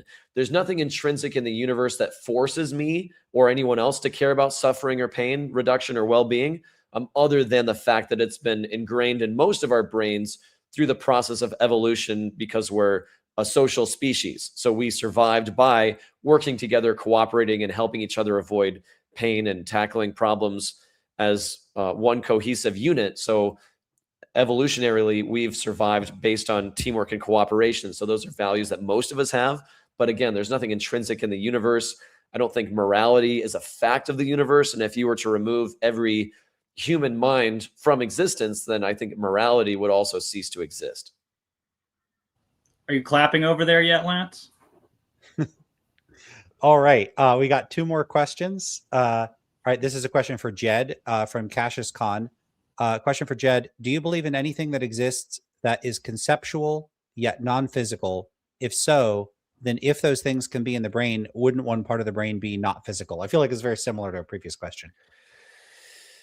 Yeah, surely I can conceive of something that is not material. Like we talked about claims. Like, is a claim material? Not really. A claim could be about something material, but I don't know. I'm struggling to think of an example right now. Do I think, well, I don't know. Yeah, just on a basic level, yes, I can be convinced of claims and that those claims themselves are immaterial, but they exist as far as the brain state does in a physical way. So, the pathway in my brain represents the thought, and that thought exists as a neural pathway, but not as a thing unto itself. I'll just say I don't think it makes any sense to actually speak of something immaterial literally being located in the brain, because immaterial things, by definition, lack spatiotemporal location. But maybe I'm reading the question really uncharitably. All right. We are on to our last question. We'll wrap it up here. This is from Grant, who asks, this is for both of you. Could generative AI, large language models like ChatGPT, Gemini, Claude, I think there's a missing word here. Let me start over. Could generative AI, large language models like ChatGPT, Gemini, and Claude be P-zombies on your view? I don't think that they would meet the technical, philosophical definition of the term as it's sort of presently understood, unless I'm missing something. But generally, I don't think that would meet the criteria of what people. Yeah, we could imagine really advanced models of these AIs are instantiated in androids, and it's very hard to tell that they're not a human. Yeah, maybe so. If you could somehow take a human body that's died, but keep it kind of alive, so like there's no conscious experience, but then like you AI it up, and maybe you could make actual P zombies. That's interesting. From a theistic perspective, if I put my theist hat on, if somebody were to create an android robot even from scratch and put an AI mind in it that's so advanced that we can't even distinguish whether it's real or not just by a first glance, I think that it's totally reasonable to say that that individual android has no soul because God hasn't granted it a soul. So maybe it could be a P zombie. From my own perspective, I think that when we talk about AI, and it relies on hardware in order for its existence. So every AI, every software, every computer, no matter how advanced the AI or the artificial intelligence is, it's always relying on something physical for its existence. Software requires hardware. So these ChatGPTs, the AI, they all rely on a server somewhere else. I don't know where the server is, but none of them exist without something physical attached to them. Okay. Thank both of you very much for being here. Thanks everybody in the chat for asking good questions. I really appreciate that it wasn't, we didn't get flooded with nonsense. I did filter a couple questions for various reasons. So if you didn't get your question asked, I'm sorry about that. And I might have missed a few. All right. So we are going to wrap it up there. I'm actually the one that's running out of steam. Probably it's all the I wake up a lot with the baby. So I gotta try to get to sleep a little earlier. Okay, so we're gonna close it up there. I'll check in with both of you to say a little bit about where people could find your material and whatever it is. I did put a link to both of your channels in the description, but if you got websites, Substacks, whatever else it is you want to announce, feel free, and then that'll be it. We'll close it out there. Jed, why don't we start with you? Sure. Yeah. And thanks so much for hosting, Lance. And thank you, Dave, for the opportunity for the debate. This was a lot of fun, cool topic. It forced me to do some research into some stuff that I'm not exuberantly familiar with. And, you know, the more I look into topics like this, the more it's become increasingly aware I have so much more to learn. And that's the case with everything. The more you learn that you need to learn. Thanks for linking my YouTube channel. I make a lot of, like I said, atheist content talking about skepticism, critical thinking, moral atrocities within religion. You can also find me on Instagram and TikTok. My favorite platform is actually Instagram because on the shorts, you can put a thumbnail. So I feel like it's an extra little avenue for a little bit of extra creativity, and it's better organized, I think. So yeah, I like Instagram, but you can find most of my content on all three platforms: TikTok, YouTube, and Instagram. Dave, you also suggested I should change my name from the Flying Spaghetti Auditor. I actually did consider doing that recently, but the name I considered is even more of a meme than my current name. I was going to change it to Typical Reddit Atheist, because that's what I get accused of being all the time anyway. So I thought I might as well just embrace this name. But yeah, I don't want to use my legal name. So, you know, for now, I'll just stick with this, but who knows what the road will bring in the future. But yeah, thanks so much for having me on. All right, Dave, you're up. Well, look, I mean, I had somebody who said I could change my moniker to the Potty Mouth Apologist. So, you know, we always can go lower. But yes, people can find me at my YouTube channel, Faith Because of Reason, kind of the polar opposite of what Jed is doing on his channel. I try to give a thoughtful, erudite, well-researched case for Christian theism. And I have a 9-hour series defending the existence of the soul. So if anything that I said here sounded remotely interesting to you, by all means, feel free to check out my long-form content defending the existence of the soul. With that being said, again, thank you, Jed, for agreeing to the debate at the last minute. And as always, Lance, thank you for having me on. All right. And with that, we are going to close things out. So for everybody, I'll say something to the audience, which is, if you go check out their channels, do please subscribe to them. Check out the videos, like this video, do all the standard stuff you're supposed to do. I don't think the kinds of content any of us produce is particularly well received by YouTube. So we got to push ourselves up in the algorithm as much as we can. So do go over, like all the videos. It's one thing I always remind people: if you do go leave comments on other people's videos, don't contribute to this just awful toxicity of the comment sections I see in so many places, where people just say nasty things and they're combative and they're belligerent. Don't do that. I especially don't want to send people over to either of your channels to have people go over there and be obnoxious. People are generally pretty nice here, and that's what I want to cultivate. And that's what we had in the chat. So that was good. I mean, when people get a little combative, I like that, but not when people are just obnoxious for the sake of it. Thank you both for being here. This is my first time doing this. And so I did have somebody say, is this going to become a debate channel? I don't think so. But I did want to do something a little different on the channel, and I hope it worked out well. I'd be happy to do something like this again. If both of you have a topic or you want to argue with other people, I'm happy to host. I'll do it again. And with that, I will see you all later. Take care, everybody.